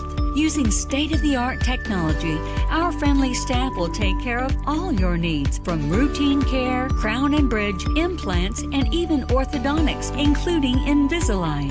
Westside Family Dentistry is the premier choice to create beautiful, healthy smiles for the whole family. Step into luxury. Step into all prissied up. Downtown Atoka's beauty destination. Whether it's flawless extensions, a fresh cut, lashes that captivate, or makeup that turns every head. We bring out your best. Pamper yourself with pedicures, polish, and relax in our state-of-the-art stand-up tanning bed, or choose from many others for that perfect glow. Because beauty isn't just seen, it's felt. All prissied up, where elegance meets confidence. Welcome back to KHKC 102.1 FM. This is the brand. Our score at halftime is 13-0, and Wilburton looking the part. Here's a 3-0 team as the Wampus Cats struggled offensively there in the first half. Played some pretty good. You got to be happy with the defense for the Wampus Cats because Wilkett, it looked like every time he had the ball, he was breaking for 20 or 30 yards, and only to hold them to 13 there in the first half and get some big stops there and put them in fourth down situations in the first half has got to be the big plus here for the Wampus Cats. Yeah, you could clearly tell that Coach Bring had prepared for this football game here tonight, being how well the defense has played, only allowing Wilburton to score 13 points. And as you already previously stated, a 3-0 football team, just an outstanding job of the Atoka Wampus Cat defense. And I find it interesting, too. I went down to the field and asked if there was any, game changes, starting rotations, things of that nature. We didn't get the call for Connor Ritchie. So I'm assuming that may have been a game-time situation. And I know Ryan isn't hurt. He was down on the field throwing prior to the game. So I was curious to see that. Now, Connor Ritchie has played the part very well there at quarterback here in the first half. Even though it hasn't translated into points right now, he's run the offense with confidence in the first. Yeah, it hasn't translated to any points on the scoreboard. However, I think that it was a game-time decision, and this is just merely my guess. I have no inside information, nor do I even know. But my suspicion is that they're giving Wilburton a different look, something that they're not prepared for, because the way that Connor Ritchie plays is a totally different style of that quarterback position than how Ryan does it. Yeah, that the difference that I saw in this game for Wilburton was their ability to run the play. We talked a lot about this in the first half, but the confidence that they've got where they know they can do something well is something we haven't seen out of a Wilburton team in a few years. Yeah, the way that Wilburton has just turned a total 360 here with this football program this year is really impressive thus far. And now they've got some talent at some key spots, and they are proving it. But, what I've seen the most here in this first half from Wilburton is they're going to run it to death. They are going to run this football until the last second ticks off that clock in the fourth quarter. And I think the Wampus Cats came well prepared, here tonight with the score only being 13-0 here at half, being prepared to defend on and contain on the outside. With the way that first half went, again, you got to be happy you're only down 13 right now because Wilburton seemed to have ran the ball at will there in the first half, led by the state leading rusher in the state, which is Jason Wilkins. So with that being said, it is our halftime show. Our halftime show is brought to you by Farmers Agent Lucinda Holland, and she is a farmer's agent serving our community. She's always just a phone call away at 580-889-3347. We're going to take a quick commercial break, and we'll be back here on KHKC 102.1 FM, The Brand. We all plan to be on time, but fender benders, damaged windshields, and slick roads quickly disrupt those plans. At Shelter Insurance, our agents help design personal protection plans that work for you and help keep you on track. Shelter Insurance. We're your shield. We're your shelter. Find the award-winning service you need with Logan Daniel in Atoka. Step into luxury. Step into all prissied up, downtown Atoka's beauty destination. Whether it's flawless extensions, a fresh cut, lashes that captivate, or makeup that turns every head, we bring out your best. Pamper yourself with pedicures, polish, and relax in our state-of-the-art stand-up tanning bed, or choose from many others for that perfect glow. Because beauty isn't just seen, it's felt. All prissied up, where elegance meets confidence. Ritter Express Pharmacy in Atoka has been serving as your local hometown team. Since 1972, the Ritter family has been dedicated to your health and well-being. Now with the third generations in pharmacy school and medical school, they are continuing to strive to bring the latest in healthcare innovation to our community. They understand life is busy and have 2 convenient drive-through windows and are well known for their fast and friendly service. Ritter Express Pharmacy is very appreciative of the support of the community over the last 50 years and will continue to work hard and evolve to earn your business. If you need free delivery, a vaccination, a wheelchair, a brace, specialty compounding, a unique request, or just good medical advice you can trust from people that care and are invested in the community, then Ritter Express Pharmacy has you covered. Choose Ritter Express Pharmacy. Experience the personalized care you deserve. Ritter Express Pharmacy is your trusted partner in health. Genesis Abstract and Title is dedicated to doing things right while providing a positive customer experience. At Genesis Abstract, they use advanced technology such as fully automated records to expedite the process and avoid delays. Their friendly professionals are ready to serve you and will take care of every detail to make your buying and selling process an easy one. Genesis Abstract, open Monday through Friday, 8 to 5 at 410 East Court Street in Atoka. Your source for quality abstracts, title insurance, and excellent closing solutions. AmeriState Bank has been serving southeastern Oklahoma and North Texas for over 100 years. All of our products and services are available both online and in person, serving you in a friendly and professional atmosphere. At AmeriState Bank, you're more than a customer. You're a neighbor and a friend. From checking accounts to real estate loans, we've got you covered. We have 5 locations to serve you in Atoka, Antlers, Hugo, Tishomingo, and Sherman, Texas. Call, come by, or visit our website today at AmeriStateBank.com. AmeriState Bank, member FDIC, and equal housing lender. Welcome back into KHKC 102.1 FM. This is the brand. Michael Gabbard, Kalen Nagorski here at halftime as the Wampus Cats trail 13-0. Wilburton, man, they look good. We talked about their ability to run the football, and just to kind of give you an idea, Jason Wilkett, 19 carries, 80 yards. That means they are giving him the football. He's had some big breakout plays, but a lot of those big plays have been sent back due to penalties on them, which have been unfortunate for them. Good for the Atoka Wampus Cats, but you look at that, he's carried the ball 19 times in the first half. I mean, that is a lot of movement for one guy in this offense. So for me, if you can shut down somehow Wilkett, let him get wore down in the third, fourth quarter, if that's even possible, and trying to put some extra guys on him, you might have the ability to slow down this offense. Yeah, and I think that was Atoka's plan of attack is to shut down Wilkett. They knew that was one of their key players that was going to be running the football all night long. And, you know, he had a touchdown called back on a penalty. He's had some breakout plays that were called back. So being a Wampus Cat fan, that works in your favor. You know, we look at that stat line, too. 19 carries for 80 yards. 19 carries in the first half. Gross Nicholas, how do you even pronounce his name? Gross Nicholas. Okay, I'll say it about 10 more times before I get it right. I thought I'd say it 10 times in the first half and get it right, but we haven't called his name enough to get it right. He's only thrown the ball for 6 passes. He's 2 of 6 on the day for 15 yards. That's it, with the longest pass going to Drew Franklin for, the longest pass going for 20 yards, actually, not 15, 20, for Dre Franklin. So, you know, offensively, they haven't thrown the ball a lot. They haven't had to. They have kept it on the ground. It's had a lot of success. And for the Wampus Cats, obviously, you're wanting to shut that down in the second half. Yeah, and I think these are the halftime adjustments that Coach Ring and his coaches are going to make here at halftime. Is they're going to have to continue to try and shut down Jason Wilkett, because he is the man that is just running up and down this field right now.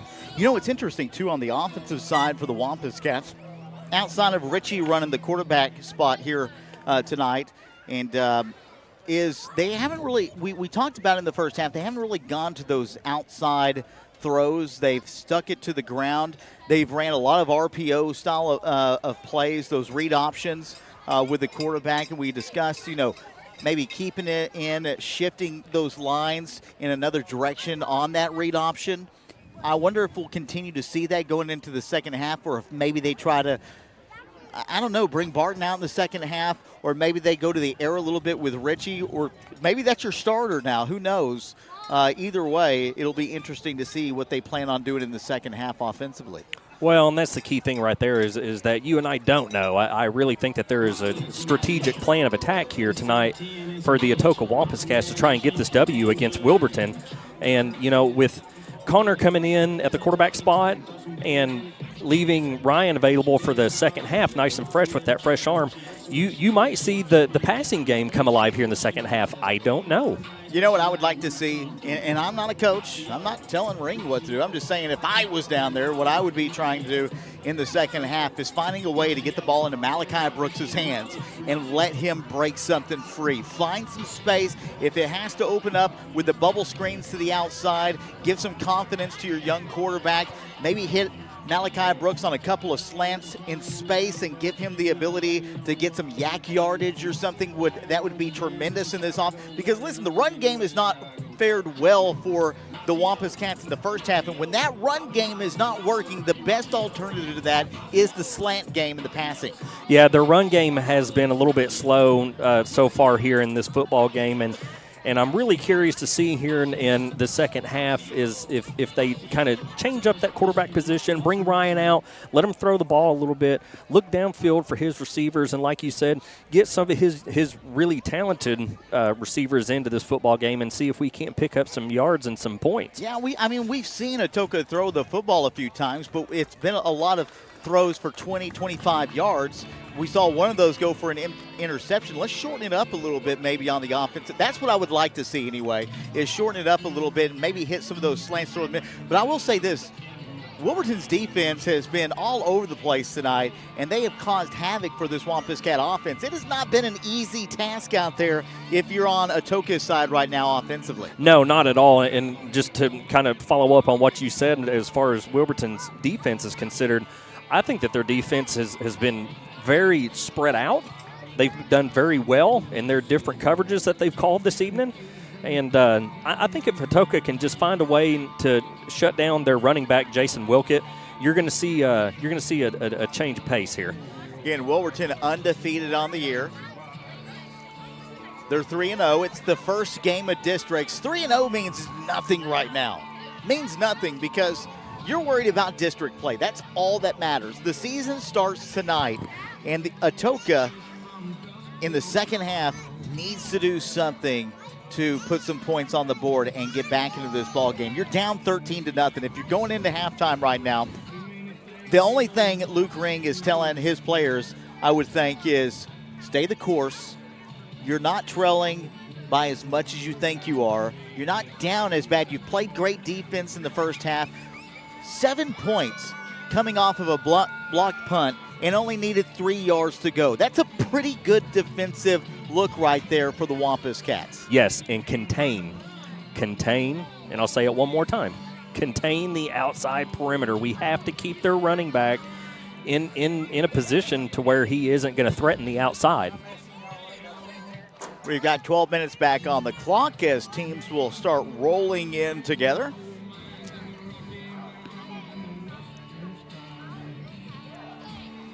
Let's see what we're going to have here. I think they add 3 more minutes. We'll go ahead and take one more break. We'll be right back. It is KHKC 102.1 FM, The Brand, at halftime in Atoka. There I was, driving through town when, bam, tire pops, keys lock themselves inside, and the truck slides halfway into a ditch. Lucky for me, I know a number, 364-4813, Hatter Boys Wrecker Service. They show up faster than a raccoon on a corn dog. Pull me out, fix my flat, pop the lock, and the price, life-saving. So when your ride goes kaplunk, call Hatter Boys at 364-4813. Hatter Boys Wrecker Service, turning roadside whoopsies into yeehaws. Ameris State Bank has been serving southeastern Oklahoma and North Texas for over 100 years. All of our products and services are available both online and in person, serving you in a friendly and professional atmosphere. At Ameris State Bank, you're more than a customer, you're a neighbor and a friend. From checking accounts to real estate loans, we've got you covered. We have 5 locations to serve you, In Atoka, Antlers, Hugo, Tishomingo, and Sherman, Texas. Call, come by, or visit our website today at AmeriStateBank.com. AmeriState Bank, member FDIC, and equal housing lender. Brown's Funeral Service in Atoka, Colgate, Durant, and Medill are proud to be a part of the communities they serve. Since 1994, Brown's Funeral Service has proudly supported nonprofits, police and fire departments, local military members, and area schools. The staff at Brown's Funeral Service takes great pride in these endeavors because they realize it's more than being in business. It's about being a thread in the fabric of our community. Brown's Funeral Service, where service begins but never ends. Step into luxury. Step into all prissied up, downtown Atoka's beauty destination. Whether it's flawless extensions, a fresh cut, lashes that captivate, or makeup that turns every head, we bring out your best. Pamper yourself with pedicures, polish, and relax in our state-of-the-art stand-up tanning bed. Or choose from many others for that perfect glow. Because beauty isn't just seen, it's felt. All prissied up, where elegance meets confidence. Welcome back to KHKC 1021 FM. This is the brand. Michael Gabbard, Kalen Nagorski on tonight's broadcast of Wampus Cat football. Wilburton leading 13-0 here as we start the third quarter of action. Wilburton has, again, played that part as an undefeated team here in district play, as they have looked really good. We talked about the 19 rushes and 80 yards for Jason Wilkett. In Atoka, again, defensively, you got to be happy. 7 points coming off of a blocked punt and a 3-yard rush. You only allowed 7 there through the remainder of that first half. Stay the course defensively. Figure out how we're going to move the football a little bit here in the second half. Turn it up a notch on offense. Crank it up a little bit. Crank it up. And Atoka will get the football to start. Good field position up to about the 44-yard line. And that is where the Wampus Cats will start off on offense here as we get the second half rolling. Again, your halftime show. Will you get him off that cord, please? Hey, Bubba. Careful with that cord, Bub. We're in the stands, by the way, and we've got a bunch of kids up in here tripping up on our wires. Young and upcoming Wilburton Diggers. Yeah, I know. One of them's bigger than I am. I've got to watch out. I think he's 6 years old and he's sizing me up. That does not make me feel good about myself. Shotgun formation. And here looking to throw outside. There's that flat throw out to Javen Keaton, who was quiet there in the first half, getting his first catch of the night. And that's a good start for the Wampus Cats. Yeah, Michael Miller a little bit slow to get up off that last play. But Javen Keaton getting a little bit of love right here off the bat to begin our second half. As Connor Ritchie still manning the quarterback position for your Atoka Wampus Cats. Here's the shotgun, looking to hand off, and stuffed in the backfield. Nowhere to go. And a nice tackle that time by Bryce Tubbs, the sophomore. He's a big-looking kid for a sophomore. He is a big kid for a sophomore. We look forward to having him back for another couple years. For Wilburton? Oh, I'm sorry. I thought you were talking about Atoka. My apologies. 11-11 on the clock. Make a wish, Kayla. I wish I didn't say that. Shotgun. And Reggie going outside. And I like their thought. This is what we had talked about in the first half, going and trying to get their players in space there in the passing game, and that's exactly what they've come out and did in the second half. It's a complete change in the offense. Well, they say that great minds think alike, Mike, and I think it just may be tonight. Yeah, it's just me, man. Sometimes I get it right. Most of the time I get it right. Whatever. We forgive it's all you. The same. It is 3rd down and 12, though. So 3rd and 12. We're looking to maybe move the opposite direction. 10:25 on the clock. Ritchie taking from shotgun, rolling out, hands off to McCall. That was a good-looking play, but McCall stopped up. I'm telling you, the defensive line for Wilburton has been playing lights out tonight, and McCall has had nowhere to run. Where we've usually see him falling forward during plays, we're not seeing that tonight because he's battling 4 to 5 defenders on that defensive line every time he touches the football. Yeah, I mean, I think Wilburton did their homework. I mean, they watched film. They know that Wade McCall is the ball runner, and he'll run right over you if you're not ready. And plus territory, so you got to go for the 4th down here. And now we've got flags. Did they call it on Wilburton? That's the question. They had a flag before that play got going. Offside. As indeed they did. On the Diggers. Oh, yeah, so that's offsides on Wilburton. And that's going to push him forward. And instead of 4th and 11, it's going to be 4th and 6. So Atoka getting a little bit of a break there. Ball is spotted at the 40-yard line. Actually, I think they're going to spot that at the 39. And we've got 5 wide here for the Wampuscats. 4 set out to the left. And don't be surprised to see that screen. There it is, McCall outside. You like to see that. That's close to the first down. Did he get it? I think he's close, Michael, but I don't know if it's enough. That might be a yard short. It's hard to tell from this angle, but it is going to be short. And so that will be a turnover on downs. And really, you're not set up in a terrible position. The ball is going to be placed at the 34-yard line. I don't know. That sure is close. It looks like he's at least a couple yards shy. But as you stated, it's difficult from this position. It's hard to see here, but they're going to bring the chain gang out. They said, let's measure this one. That is close. I think he might have got it. It may be closer than what I think it is.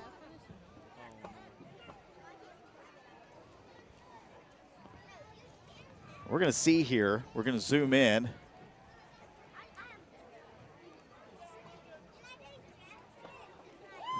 And it's short. And boy, they are just short by the length of a football, folks.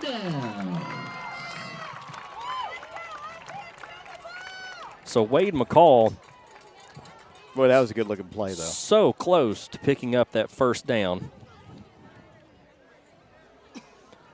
Good-looking play. Unfortunately, it does not go for a first down, and Wilburton will take over at the 34-yard line, leading 13-0 with 9:22 remaining in the third quarter of play.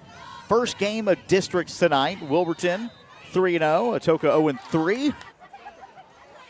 Both teams looking for their first win in district play. Wilburton set up nice here with good field position. Shotgun formation once again. Probably going to hand this one off to Wilkett again, and successful. Picks up positive yardage, and that is going to go enough for a second down and short. You know, something I'm seeing here on defense is it looks like we're walking our free safeties up a little bit to try and contain Jason Wilkett like we had discussed over our halftime show.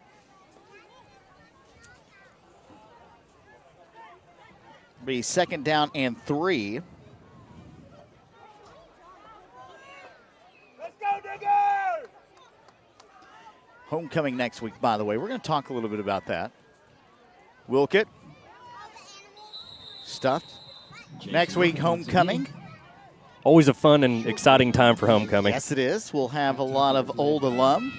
Tell us more about the festivities that's going to take place. I am heading into my 20th anniversary, my 20th reunion this year. So I really don't want to talk about it any more than that. I just want to kind of push it to the side and, I don't know, get back to youth. I don't really know what you want me to say, Kalen.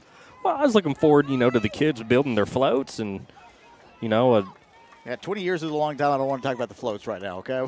Shotgun and outside. Big run.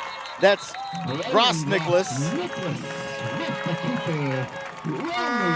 Big run by the quarterback. Braden Gross-Nicholas. Gross-Nicholas. I said it right, didn't I? I just like to say his name that way I can practice. But not before. He gained enough for Again, words are so hard. Nonetheless, Gross-Nicholas picking up a first down for the Wilburton Diggers here at Digger Stadium. 7:58 to play here in the third quarter. The first down and 10 with under 8 minutes still to go here in the third. 2 wide receivers set out to the right, or actually 3, and they're going to give it to Wilkett. Left side, bounces off a couple of tackles, and this one may be coming back. Those flags in the way of holding, and now we've got second flag towards the secondary in the defense. So we may have offsetting penalties right here. Yeah, indeed. It almost appeared that second flag may just came from some friendly conversation in the backfield.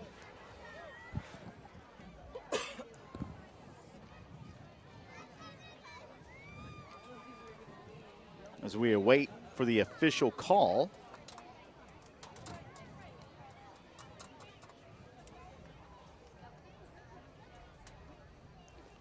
Shout out to one of our #1 fans who is always on the stream and always texting me 800 messages a game. My mother.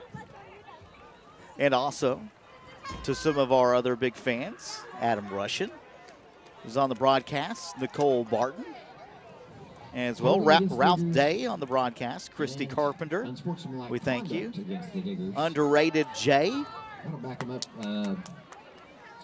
thank you for watching the broadcast and commenting. So here during that, there were 2 penalties, both on Wilburton, one unsportsmanlike conduct, and I'm sorry, I didn't hear the second one. Anyways, backing the Wilburton Diggers up, so it looked like my goodness, 30 yards. So both of them went on Wilburton. It is second down and forever. 35 yards to be exact. Shotgun, looking to go through the air. It's a bubble, and it's broken up. And it'll go for third down.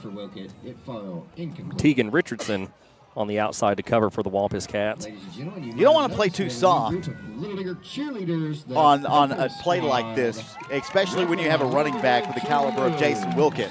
No, because anything up the middle in soft coverage, I mean, it could bust for 25, 30 yards. You get into Wampus Cat territory, and they've known to go for 4. Go on fourth down. Yeah, containing Jason Wilkett is tonight's game plan in my eyes. I don't think you'll see the Wampus Cats play too soft. They're going to come up and pinch a little bit. Rolling outside on the bootleg. It is caught. Heads upfield past the 50 to the 40 and out of bounds. Not enough for the first down, but it definitely puts them up into better position. So now you're in Wampus Cat territory. You have about 5, maybe 6 yards and more flags out on the field. I mean, this is looking like that Oklahoma-Auburn game right now. Yeah, what in the world is taking place? I didn't see where the penalty took place. And that area, it's either going to be holding or it's going to be blocking the back. Dead ball. And it went against the Wampus Cats. So instead of fourth down, and we're talking about third down and 35. Wow. That was third down and 35. They get the ball at the 20-yard line and a first down. And a first down. Wow. Actually, the ball will be spotted at the 21. Huge blow there for the defense. Yeah, just got to continue to play aggressive, but don't beat yourself. Don't let your emotions get the best of you. 7:10 still remaining, and just a yard shy of that red zone.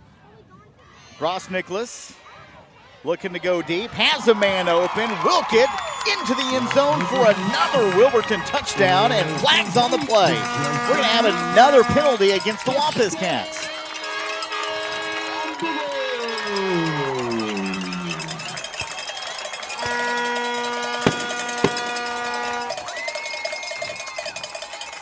Boy, you can hear the excitement here in Wilburton as they post up another 6 points with the flag on the play. And that that flag is going to be a face mask against the Wampus Cats. Yep.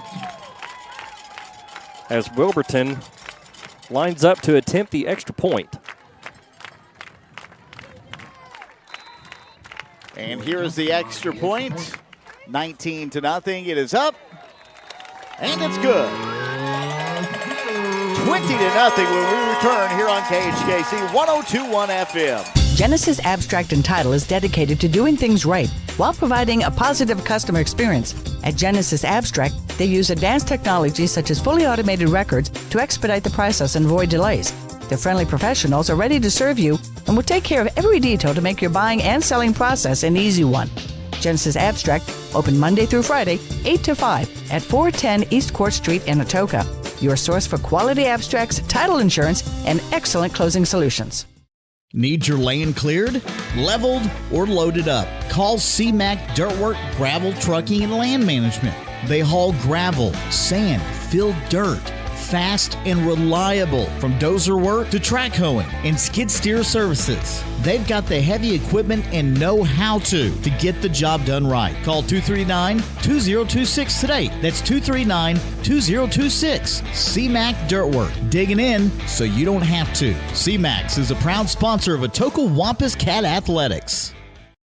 Just spin the camera. Well, welcome back to KHKC 102.1 FM. We're having a little fun out here in the stands with the Wilburton fans. We've got 6:56 remaining on the clock in the third quarter. Wilburton putting up a huge drive and score to start this third quarter of action. They lead 20-0. And Atoka will get the football at the 35-yard line. Actually, they're going to spot this, right at the 35. And that's where Atoka will start off. Offensive production, they looked good on the last offensive series. They went into their playbook and kind of opened things up a little bit, throwing the football. You want to see that coming into this series right here and have some confidence going forward. Yeah, I've been thinking that all season long so far. This is game 4, and our passing game, this is just my opinion, doesn't matter for anything. I think our passing game is strong.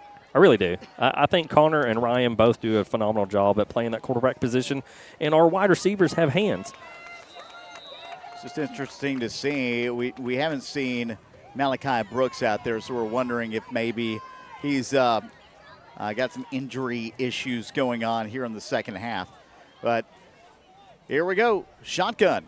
And there is Barton back at the quarterback position, rolls out right side, cuts up, picks up about 4 yards, and more flags on the field. Pass is complete to Connor Ritchie. There was a flag during the play. Kalen, do you have any underwear that needs to be washed? No, sir, I don't.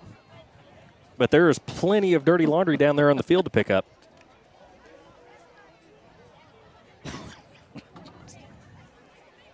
You could say that probably 20 times in any broadcast, and I don't think it ever gets old.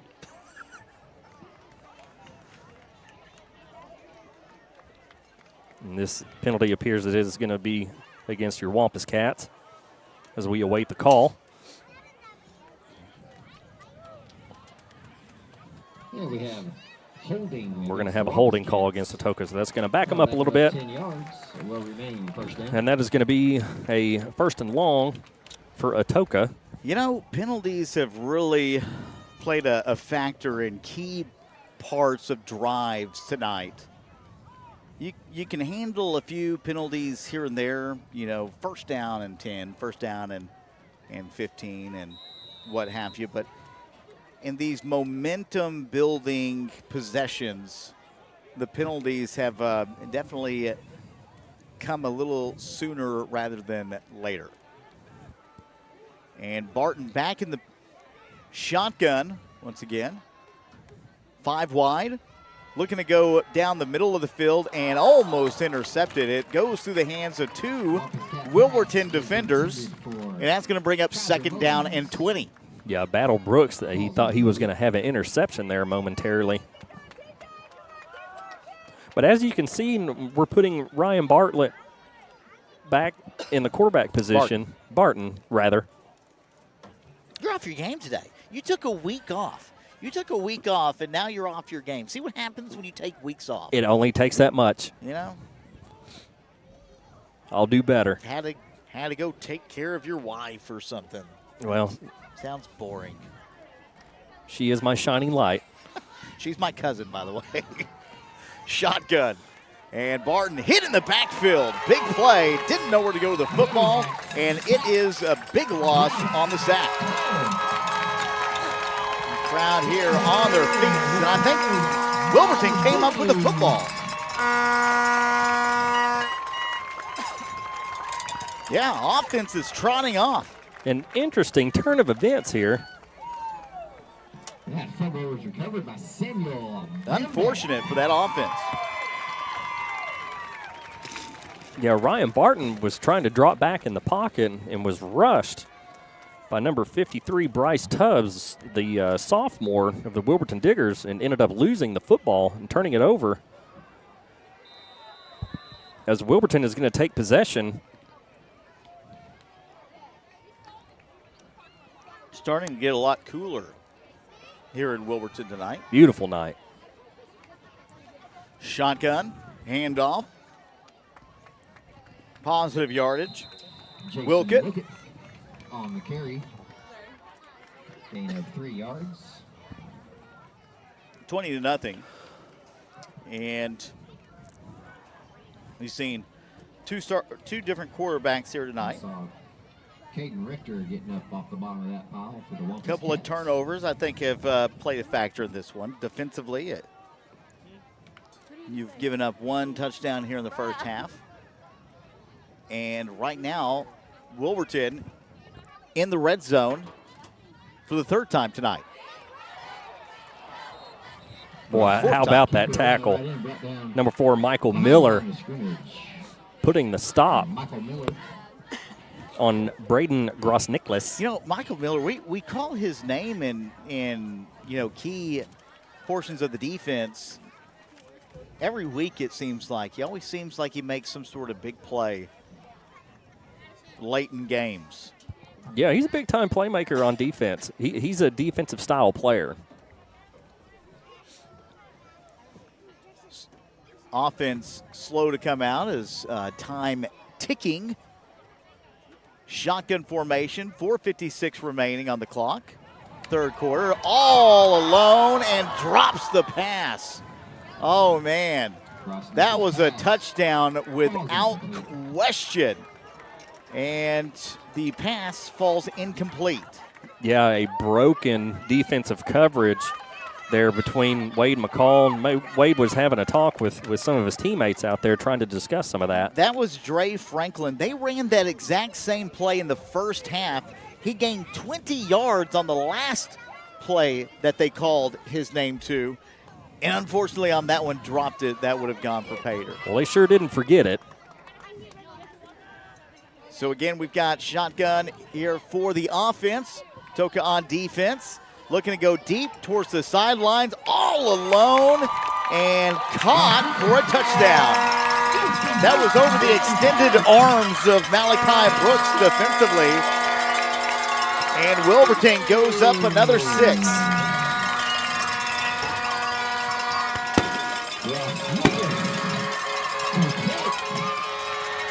Tell you what, again, just you got to put your hats off for Wilburton. This is a complete turnaround. They're going to, I mean, there's still plenty of time right now, but as we look at it, they're up 27-0. They've scored 27 unanswered points.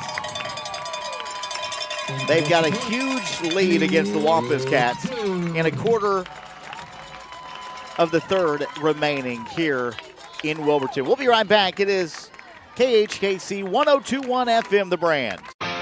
This is Eric Studeville, inviting you to buy the Studeville way. Whether you're looking for open roads Or you like them built tough. There is only one way to buy your vehicle. And that's the Studeville way. Studeville Chevrolet, 851 Westside Drive in Durant, and StudevilleChevrolet.com. And Studeville Ford, 1601 South Mississippi in Atoka. And StudevilleFord.net. The Studeville family of dealerships, Proudly serving you and your communities. I can't believe how much business we're getting with the new sign we put up front. Game days are awesome. What's better than a lifelike sign of your favorite player? Wow, those decals on your ride are sweet. Where'd you get them? These are conversations you could be having. When you choose Black Hawk Signs, signs, banner service, screen printing, embroidery, decals, all at a price you can't dismiss, professional or just because. Black Hawk Signs, a proud supporter of Atoka Athletics. Welcome back in to KHKC 1021 FM. Kalen, our score 27-0 here as we've got 4:42 remaining in the third quarter. I'm having a hard time containing myself up here. Wilburton's fight song is Boomer Sooners' fight song. Indeed. Very fitting. Having a hard time. It looks like I'm celebrating with them, but I'm not. That's just habit. Well, Boomer Sooner. Whoa. You just said Boomer Sooner. But I didn't say it with enough excitement. Did you see how that came off, though? No, you said it. That's the thing, is once you say it, you can't undo it. Very true. You're a Nebraska Cornhusker fan, and you just said Boomer Sooner. I'm telling your dad. I'm a shotgun formation. We've got Atoka with the football, and now Richie rolling out right side, and that should be a horse collar right there. And he picks up extra yards, but no horse collar called on that play. Well, there is a flag down. Let's see what the referee has to say here. Well, that's where the flag lays, and that's where the infraction incurred. And they're going to call it on the Diggers. Well, either way, it's a first down. Yeah, so a few penalty yards going to help Atoka here.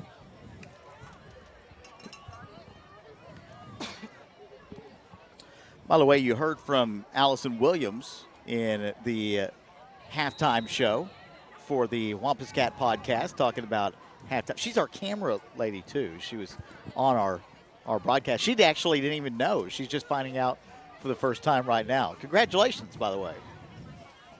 You see the look on her face. 4:17 remaining, shotgun. And Richie going deep down the field. It's caught! Wow! Pass interference, it looks like. And there's Malachi Brooks. We've been waiting for that down the field for Malachi. It is a first down, big yardage near the red zone for the Wampus Cats. And if it is, it's the first time tonight. Flags on the field, you may see some extra yardage right here. Unless they call a push-off by Malachi, which is very possible. There might have been some early contact by Malachi there to make that pass or that catch. With a big-time throw by Connor Ritchie. That was a big-time throw. And they're going to push it back. Pass interference on Malachi. So Malachi indeed did get tangled up with that corner of Wilburton. Man, but you like that pass and catch. And unfortunately, the biggest player for the Wampus Cats tonight gets called back with a pass interference call. Yeah, and that was one of those big breakout plays that Atoka was looking for. Happy to have Malachi back. Looking for him there on the deep ball. He came up with it. But the referees decided that it just wasn't clean. That was on 1st and 10, by the way. We've seen the run game mostly on 1st and 10, so the coaching staff switching it up a little bit. They're on 1st and 10, and now it's 1st and 25.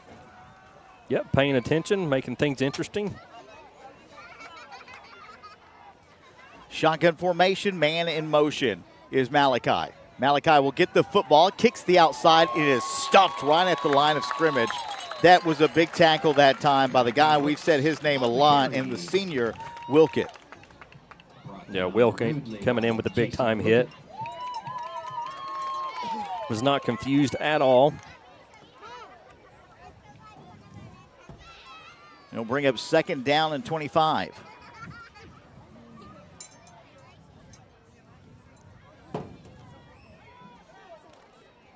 So Atoka electing to continue to keep Connor Ritchie in the quarterback spot as they set 3 receivers out wide, one to the left. Shotgun.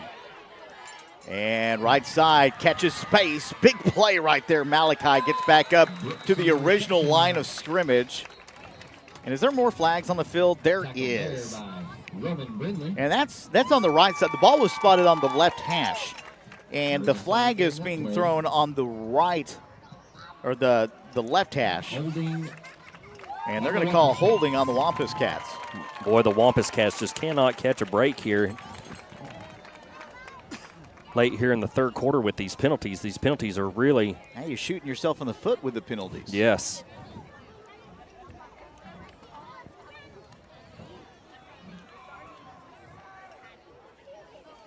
Yeah, a lot of that is just paying attention to the play that's called, the snap count. And you got to pay attention to that. It's probably the most important thing for an offense to know is the snap count. And the holdings there. And a lot of that is just caused by probably frustration. And let's be honest, you could probably call holding on any offensive play. But the defensive pressure that Wilburton has put on here against Atoka tonight has caused a lot of those holding plays, just trying to give some sort of protection as passing play up the middle, a little screen pass, doesn't go for much, and it's now a huge opportunity for Wilburton. Yeah, holding occurs every time. There's no doubt about it. It just depends on who's going to get caught with the worst one. I had to look at that for a second because I thought it was third down a second ago, but it's actually third down and 34 now. And so here's your shotgun. Handoff. No, quarterback keeper. That was a nice fake. Picks up positive yardage up to about the 31, maybe the 32-yard line. And it's going to bring up fourth down. Man, the speed of Connor Ritchie. Connie, huh? We can call him Connie. Well, I don't think he would really appreciate that. And I know his parents wouldn't either. Would probably like it. Connor. His parents would probably get a laugh at that. No, he's tearing it up back there for one day. In the quarterback spot. He's been very good. And here's the kick. It is high, almost blocked. And caught. Defense misses on the tackle. And now cutting out to the right side of the 40 to the painted numbers. Up to the 45. Cuts back the opposite direction. Slides like a slithering snake through the defense to about the 45-yard line. Man. How about that return? My goodness. Shifty little guy down there. Yeah, he is a football player now. That was number 8, Case Horton, there on the punt crew trying to chase him down on the initial contact, missing. And I believe Javen Keaton was right behind him, chasing him to that outside boundary before Jason Wilkett just started to do Jason Wilkett things. Ball is placed at the 46-yard line.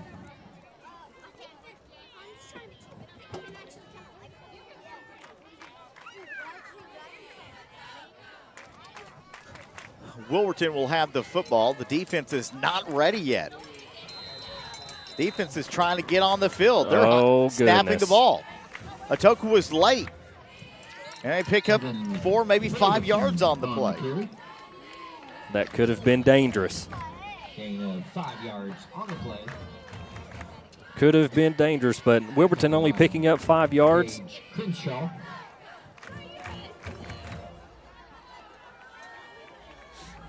Placing the ball on the 41-yard line.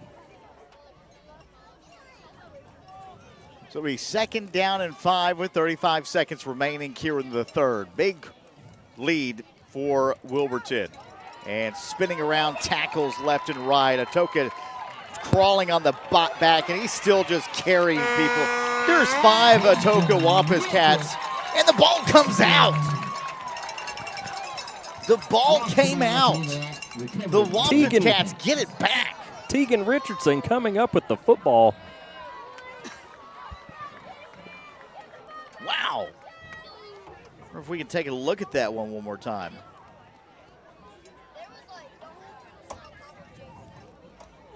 Boy, Jason Wilkett was almost carrying the entire Atoka defense with him down the field. Ended up losing. Let's take a look at it real quick. Here's the run. I mean, look at that. There's tons of players for the Wampus Cats.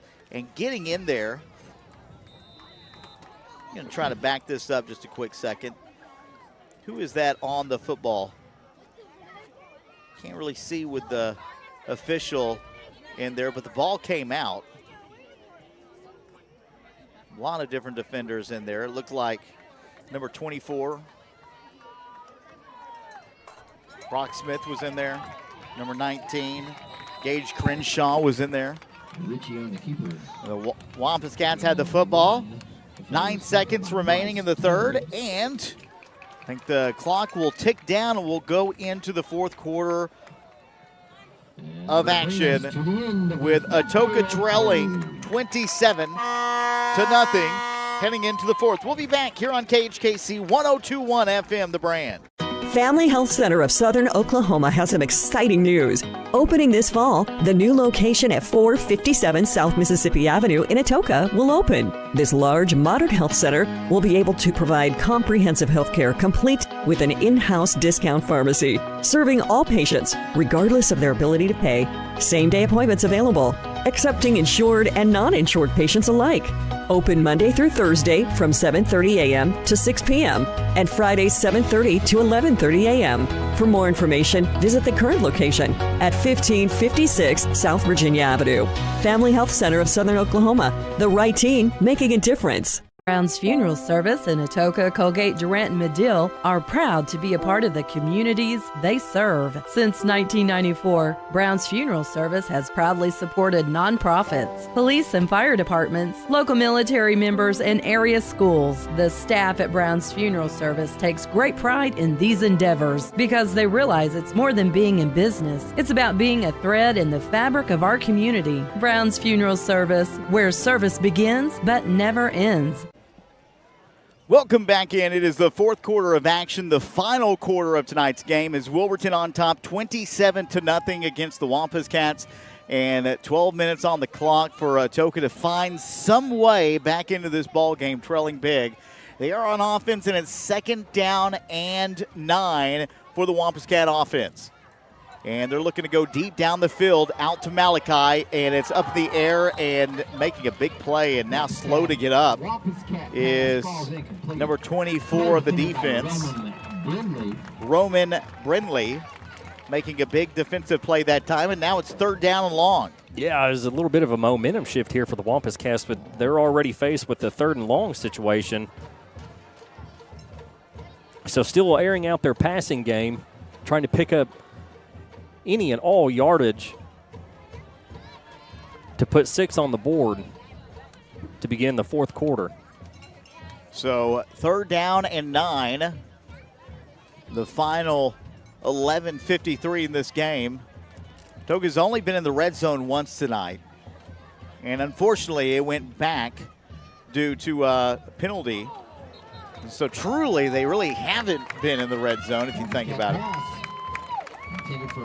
Big penalties have kind of shot their chances at first down yardage kind of in the foot, if you will. Yeah, there's been a lot of penalties here tonight on both sides of the ball.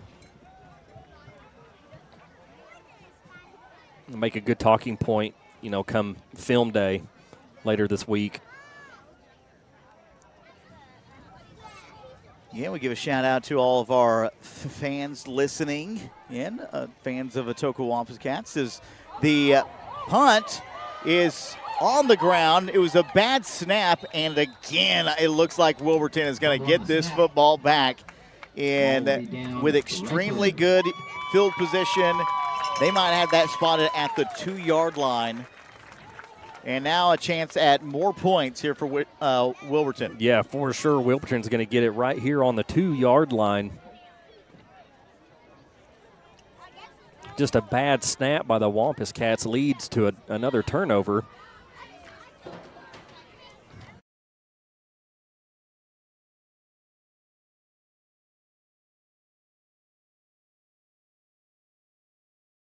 Looked like Wingo couldn't get his hands on the football, and now it's 1st down and goal for Wilburton, pushing through the middle, dives in for the touchdown.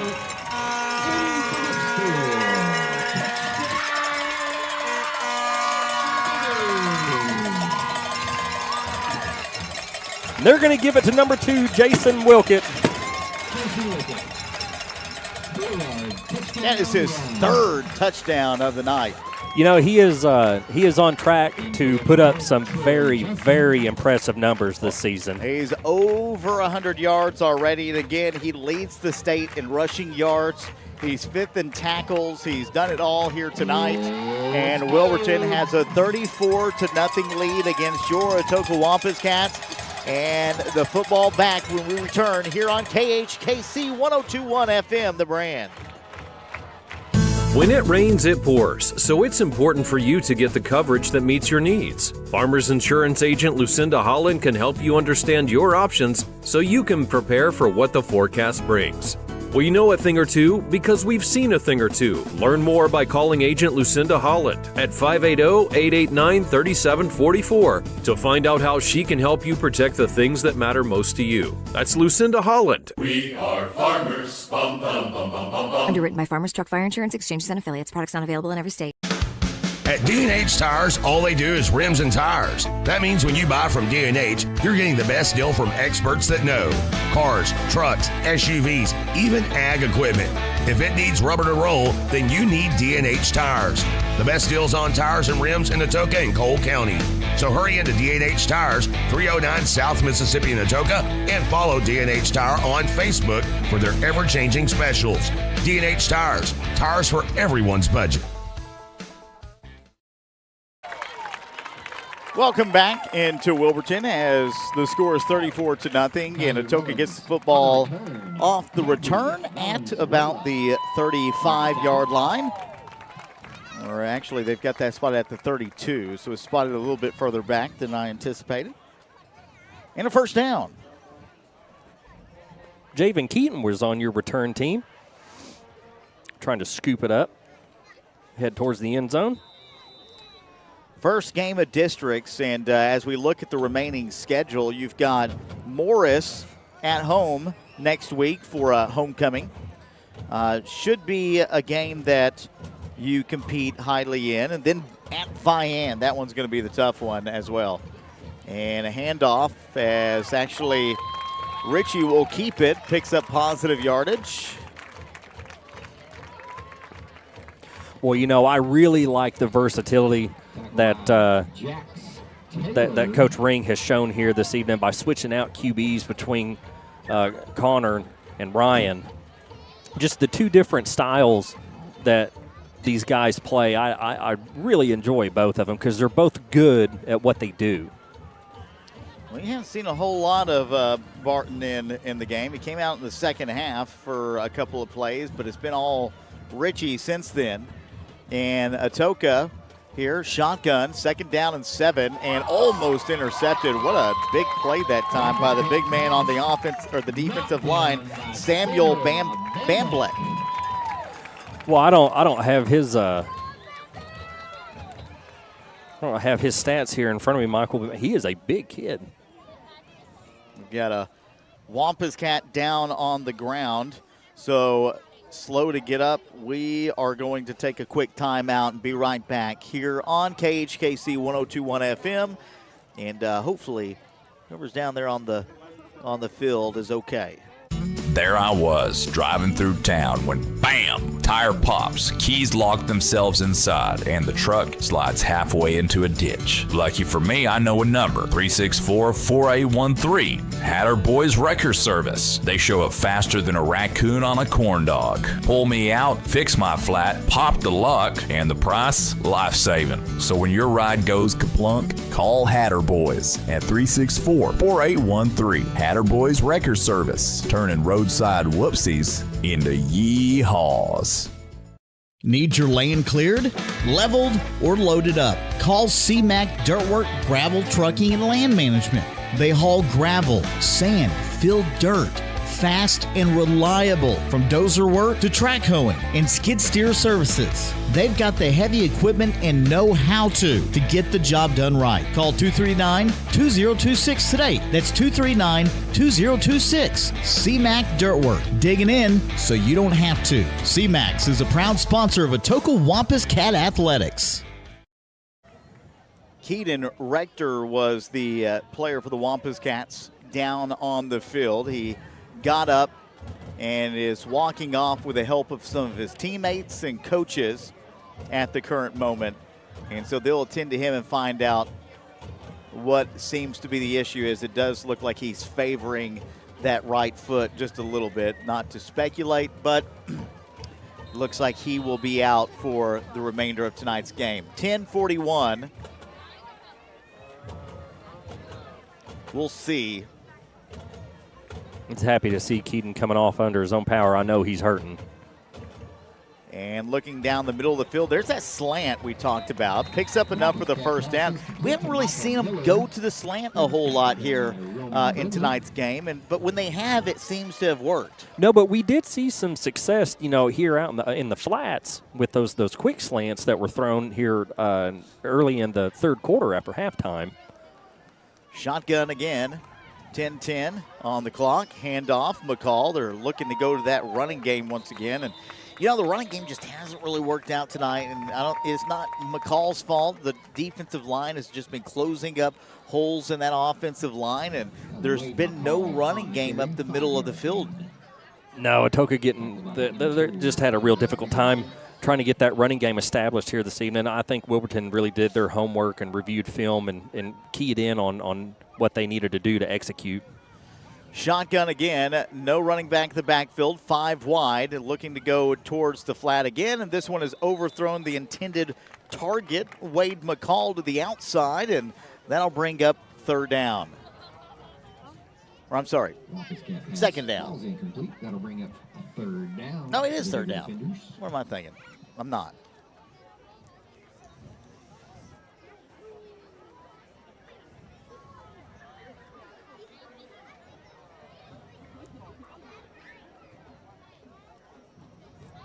So Atoka sticking with the passing game here, it appears to be, this formation they have lined up. 3rd and 6 for Atoka. 9:31 remaining. Shotgun, one wide receiver to the left. McCall alone in the backfield and a huge hit. Wow. Jax Taylor came up high. You know what? The way he hit him high, I would have thrown a flag on that. To me, that's a targeting. That was a little bit of a controversial play. I mean, I guess past the line of scrimmage, you don't necessarily call that, but with your quarterback. But we do have a flag, and it is a false start on the offense. I want to go back and look at that real quick and just see if I'm right in my assessment of that play. But let's go back and see this real quick, I say. As I get it loaded up, they're going to look at a 4th down and 7. I feel like you got to go for it here. Okay, here is the play. Oh, that wasn't it either. Okay, maybe I'll figure it out here in just a few minutes. 4th down. Shotgun looking to throw deep down the middle of the field and almost intercepted. It was intended for Richardson, and Wilburton will take over, leading 34-0 with 8:31 remaining. Well, Roman Brindley was in there for the Wilburton Diggers, disrupting that pass intended for Richardson.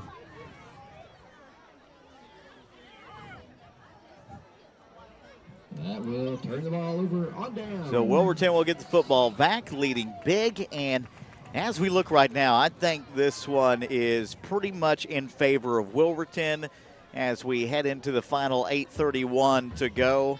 Wilburton has just played lights out tonight, offensively, defensively. They've done their part. They've looked the part. And they are going to get a big win here in districts tonight. They'll gain those 15 points. And, really, as we look at the district lineup right now, in District 2A, 2-4, Valiant playing tonight. We'll have some of those scores kind of up with you. Wilburton, Henrietta, Vian, all teams to really look out for there in 2A2, at least in our district. Let's pull up some of these games real quick and see where we stand. What kind of actions out there taking place tonight, Mike? Right now, Holdenville, the number 4 team, taking on our sister station in Colgate.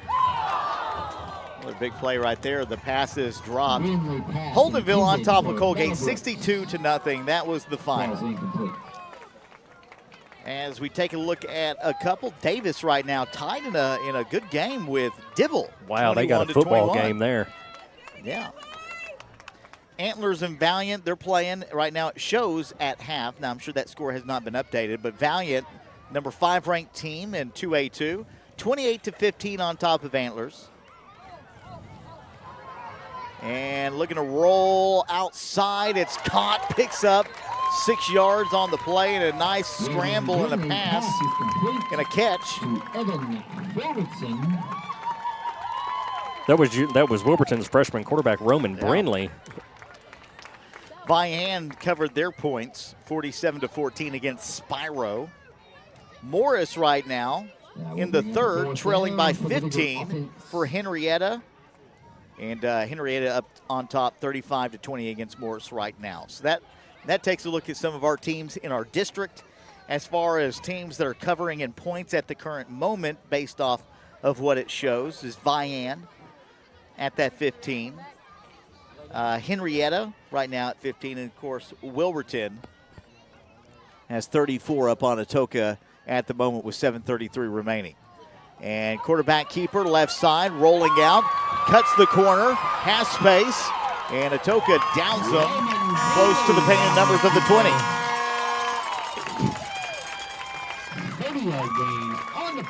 Wilburton electing to let their freshman, number 24, Roman Brindley, run the offense here late in the fourth quarter as they pick up a first down. Moving inside the red zone. So as the district looks right now, late here on this Friday night, you'll have Wilburton, Vian, and Valiant, or not Valiant, Wilburton, Vian, and Henrietta tied for first in the district. The way the scores are right now, tied for first, and then you'll have Valiant right underneath, and then everybody else.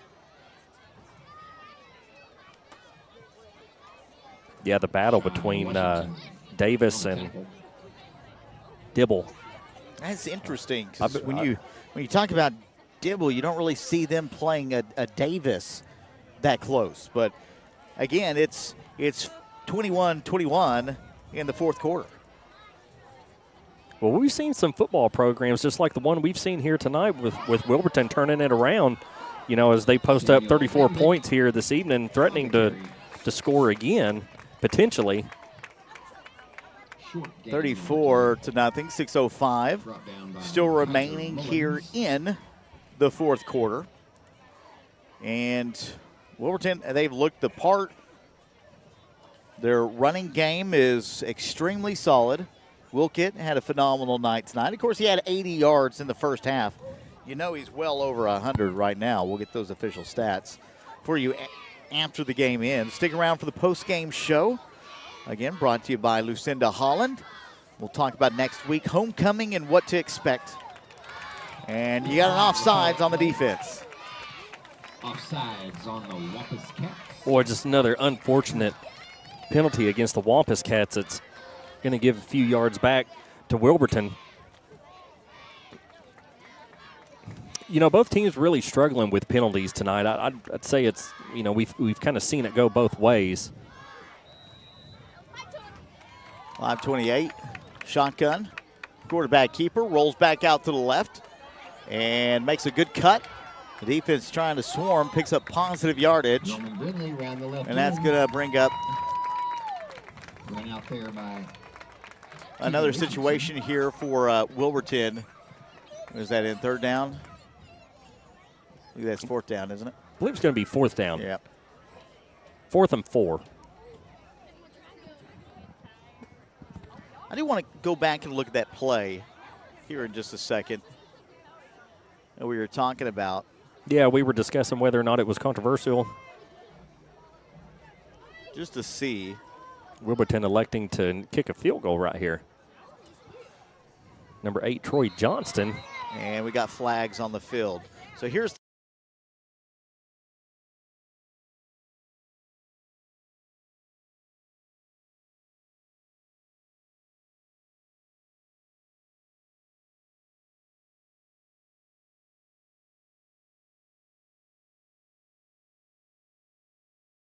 I don't know, went high.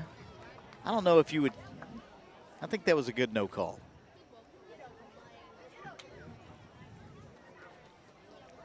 Just best left out on the field, huh? Just best left out.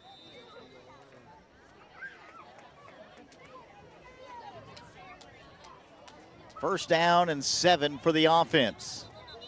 And now we've got a stoppage and a timeout. We'll take a quick timeout as well. 5:05 still remaining here in the fourth. Wilburton on top, 34-0.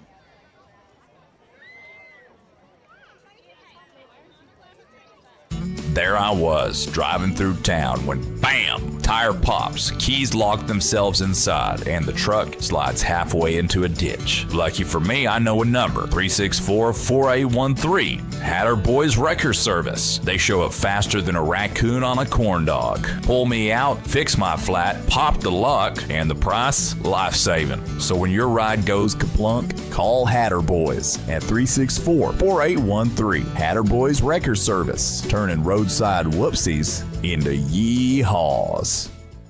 Need your lane cleared, leveled, or loaded up? Call C-Mac Dirtwork Gravel Trucking and Land Management. They haul gravel, sand, filled dirt, fast and reliable, from dozer work to track hoeing and skid steer services. They've got the heavy equipment and know how to get the job done right. Call 239-2026 today. That's 239-2026. C-Mac Dirtwork, digging in so you don't have to. C-Max is a proud sponsor of Atoka Wampus Cat Athletics. Finally brought down by and another play there by Wilburton during the break as they pick up solid yardage. We were giving Allison a hard time there at halftime. Or, I'm sorry, during the break. So, see, now she's making fun of me. Well, it's throwing you off your game. It's a two-way street. I don't really know how to overcome. She's very, very smart. Well, with her comebacks. She does a great job running the camera, and we're really appreciative of that. Absolutely. Year 2 for her. Year 2 or year 3? Is this year 2 or year 3? Flag before that play. Year 3. Wow. False start on the Diggers. I don't want to have to get rid of her, you know.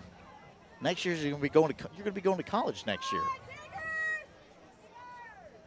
You may have to do an exit interview. We might have to do an exit interview. Yeah. Yeah. I like the idea of that. For Allison Williams. Second down and 10, 4:02 remaining on the clock. Quarterback keeper rolling out right side. Defense in the backfield. Javen Keaton grabs him by the collar, and there's probably going to be a flag on that. No. No flag. I thought he grabbed him by the collar, but no, it was actually lower. It sure was close. I think he just had a hold of that. Hey, that jersey's back part of that jersey. That jersey's part of the body.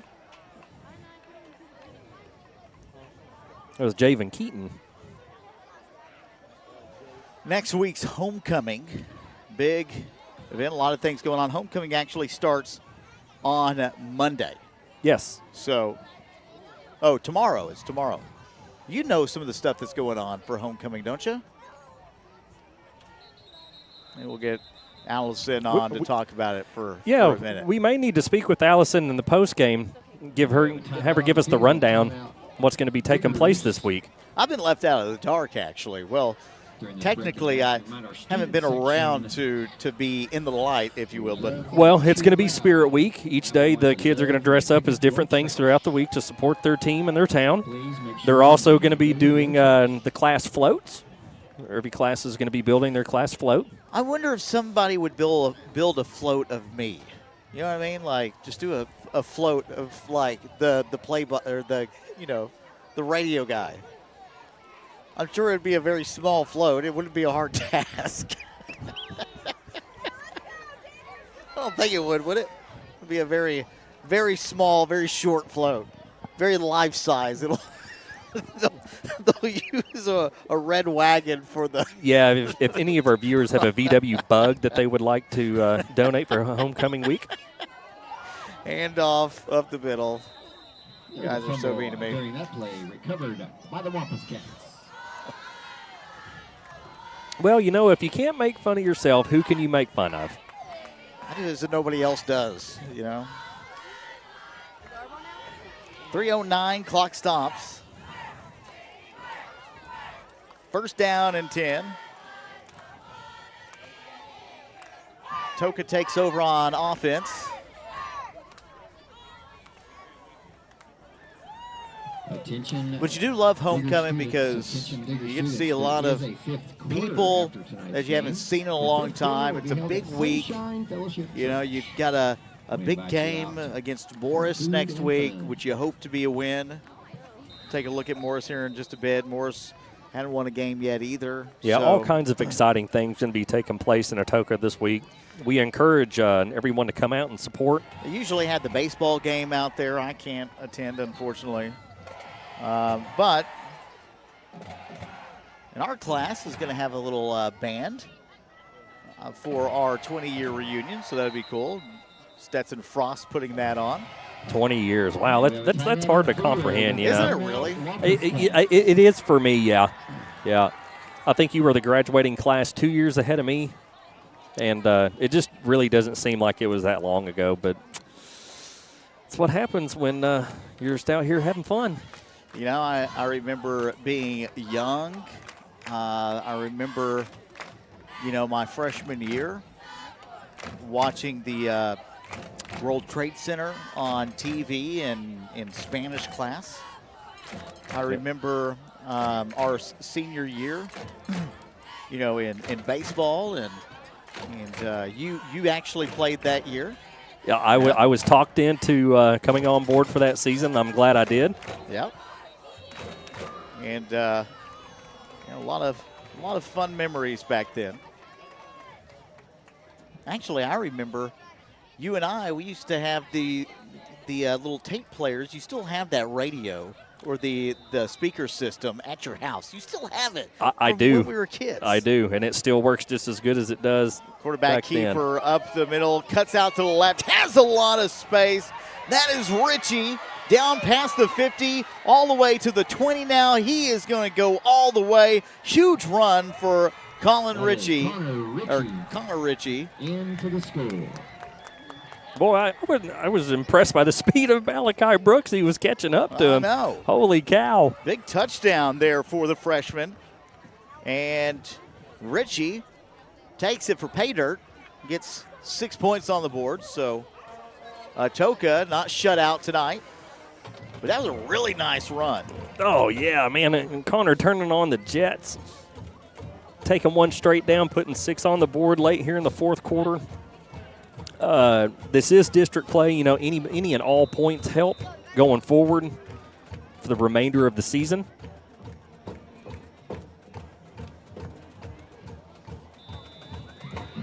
And the kick is good. Kick is good. So your score now with 2 minutes and 48 seconds left in Wilburton, Oklahoma, is Wilburton 34, Atoka 7. Connor Ritchie on a huge run for a touchdown. We'll be back here on KHKC 102.1 FM in just a few minutes. Genesis Abstract and Title is dedicated to doing things right while providing a positive customer experience. At Genesis Abstract, they use advanced technology such as fully automated records to expedite the process and avoid delays. Their friendly professionals are ready to serve you and will take care of every detail to make your buying and selling process an easy one. Genesis Abstract, open Monday through Friday, 8 to 5 at 410 East Court Street in Atoka. Your source for quality abstracts, title insurance, and excellent closing solutions. Need your land cleared, leveled, or loaded up? Call CMAC Dirtwork Gravel Trucking and Land Management. They haul gravel, sand, fill dirt, fast and reliable, from dozer work to track hoeing and skid steer services. They've got the heavy equipment and know how to get the job done right. Call 239-2026 today. That's 239-2026. CMAC Dirtwork, digging in so you don't have to. CMAX is a proud sponsor of Atoka Wampus Cat Athletics. Welcome back to KHKC 102.1 FM. This is The Brand. Michael Gabbard, Kaylin Nagorski, and Allison Williams on the broadcast now to talk about homecoming next week. Allison, you're kind of in the know. What's going on for Atoka next, or actually starting tomorrow? Yeah, so starting tomorrow at like 9 a.m., we're going to start building on our class floats. That'll go till like 5. And then same on Sunday, it'll be 2 to 5. And then after that, we will have a movie night. Concession will be provided. And I believe we're also providing pizza, $2 a slice. Let me cut you off for just a second. That was a fumble recovery. It looks like Shea Washington is the one that picked that up. And so the Wampus Cats will get the football back with 2:31 and trailing 34-7. And then continuing Monday through Wednesday, starting at 5. I don't know what time it ends, but Wednesday will be the last day. So, and then on Thursday, actually, the day before homecoming, we will have a dance. So there will also be concession provided, and Mr. The Welch. dance for the high school? Yeah, high school, and we're doing +1, so you can bring one other person. Oh, nice. Yeah, concession will also be provided then, too. You know, back in my day, I used to run that dance floor. I'm just saying. Oh, sure. I did. I was not very good, but I ran it for sure. And then on Monday for the theme for school is movie night at home, so you get to wear your pajamas. So you don't even have to think about what you're going to wear to school. And then Tuesday is bingo night, so you get to dress like an old person. Wednesday is dress twin, so dress. Oh, that was intercepted. Wilburton gets the football back with a minute 49 remaining. And then on Thursday, it'll be maroon and gold. And then on Friday, all the people in homecoming, all like 45 organizations, will have practice 8 a.m. that morning, and then get ready for the parade, which will be at 2. And then later that night, coronation will start at, I believe, 6. You also have Ritter's that puts on their customer appreciation day on the Friday of homecoming, and right before the homecoming parade, which is always fun. They've always got free food over there and a lot of cool things to do. I'll actually be out there from 11 to 1. Oh, nice. Yeah. Flag before that play. This year, I get the privilege of being a king and queen candidate, and for You're not going to be on the camera. We're going to have to find somebody. Yeah, good luck. Better start looking, because next year I'm going to college, so. Yeah, I know. It's unfortunate. 3 years. I can't believe I've had you for 3 years. It's been such a great experience. I love running the camera.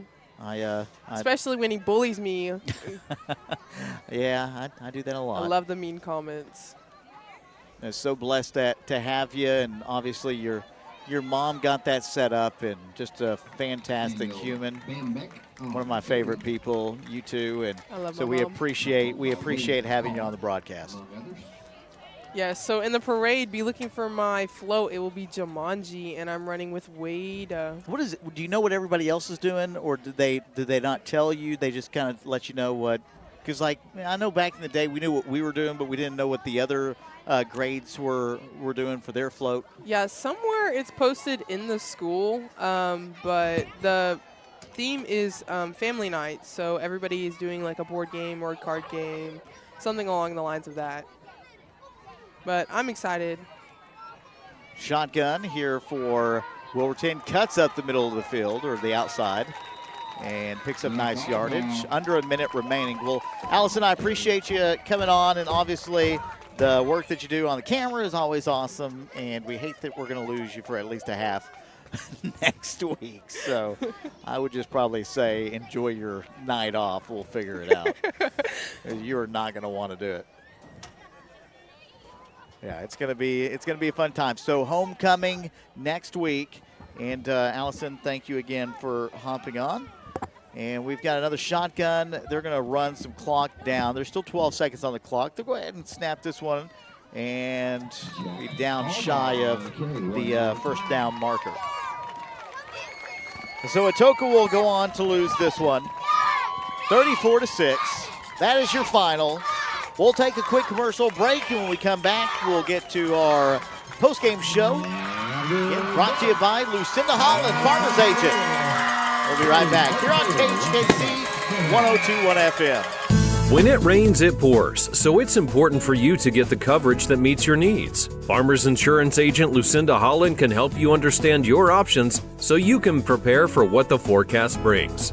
We know a thing or two because we've seen a thing or two. Learn more by calling agent Lucinda Holland at 580-889-3744 to find out how she can help you protect the things that matter most to you. That's Lucinda Holland. We are farmers. Bum, bum, bum, bum, bum, bum. Underwritten by Farmers Truck Fire Insurance Exchanges and Affiliates. Products not available in every state.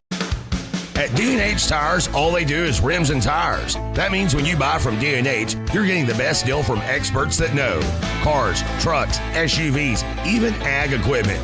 If it needs rubber to roll, then you need D&H Tires. The best deals on tires and rims in Atoka and Cole County. So hurry into D&H Tires, 309 South Mississippi in Atoka, and follow D&H Tire on Facebook for their ever-changing specials. D&H Tires, tires for everyone's budget. Ameris State Bank has been serving southeastern Oklahoma and North Texas for over 100 years. All of our products and services are available both online and in person, serving you in a friendly and professional atmosphere. At Ameris State Bank, you're more than a customer, you're a neighbor and a friend. From checking accounts to real estate loans, we've got you covered. We have 5 locations to serve you in Atoka, Antlers, Hugo, Tishomingo, and Sherman, Texas. Call, come by, or visit our website today at ameristatebank.com. Ameris State Bank, member FDIC, and equal housing lender. Downtown Atoka just got a little bit cooler. Welcome to the barber shop. We're talking crisp fades, sharp cuts, and hot towel shaves that just hit different. Need a break? Grab a seat and enjoy a complimentary beverage while you relax. For men, for women, for anyone who wants to look fresh, this is your spot. The Barber Shop, downtown Atoka. Now that's cuts served neat. Welcome back into Wilburton, our final 34-6 as the stands start to clear out here, and Wilburton moving on to 4-0 and Atoka falling. Wilburton will move on to take that number 1 spot in the district. Who would have thought that? I mean, it's just week 1 in districts, but when you look at the district overall, Vian is going to be there. Valiant has a chance depending on what the final score ends up being. And then, you have some of the other teams we talked about, which we'll get into in just a second. But in this one, 34-6 was the final. Wilburton looked good. Atoka struggled on offense. Some positive notes. Connor Ritchie looked really good tonight at that quarterback position. We wonder what the change was, but he was very fluent, ran the ball, gave him a different dimension, if you will, we noticed, and that's probably the reason why. And right now it's just, again, the youth for the Wampus Cats, but getting some confidence once again. You go down 0-4 to start the year, you definitely don't want to get to a spot where confidence is an issue. No, and, being 0-4 is tough, but that doesn't disprove anything that this team and these coaches have put in the hard work day in and day out to get prepared for this season. And, sometimes it's a rough start. It is. And, we didn't get the outcome that we wanted here tonight. But I can promise you, none of these kids quit. And they never gave up. Connor Ritchie scoring 6 there late in the fourth quarter. So any points are good right now and during district play. And we just like to thank the fans and the Wilburton Public Schools for their hospitality tonight and letting us hang out in their stands while we call this football game for everyone listening and watching. Our post-game show here tonight is brought to you by Lucinda Holland, Farmer Agent. And if you're looking for a farmer's agent that serves your community, she's always just a phone call away at 580-889-3347. And with that, we've got to talk about our presenting star of the game. And, of course, Steubenville Ford is your presenting sponsor for Atoka Wampus Cat Athletics. And they're your presenting sponsor for the star of the game. And we could go a couple of different ways. Obviously, Connor Ritchie with the big touchdown right there. I think that one's a no-brainer. The defense, I thought, they're in the first half played really good. The second half was kind of a struggle. They were on the field quite a bit.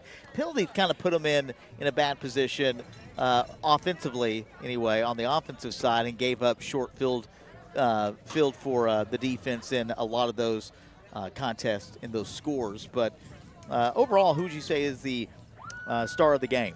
Well, I'm at a little bit of a disadvantage here because I was not able to attend the Lindsay game last week, so I do not know who got player of the game for last week. But just from tonight's standpoint and what I've seen here in Wilburton, I'm not going to favor the quarterback position. I pay attention to each and every one of these players regardless of their position or what side of the ball they play on. Most of them play both ways.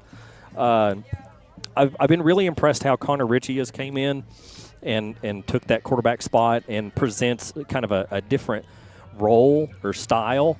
The combination between him and Ryan, I think, is a true double threat, and I would really like to see that continue going forward throughout their high school career. But getting back to player of the game, I'm going to have to go with Connor Ritchie tonight.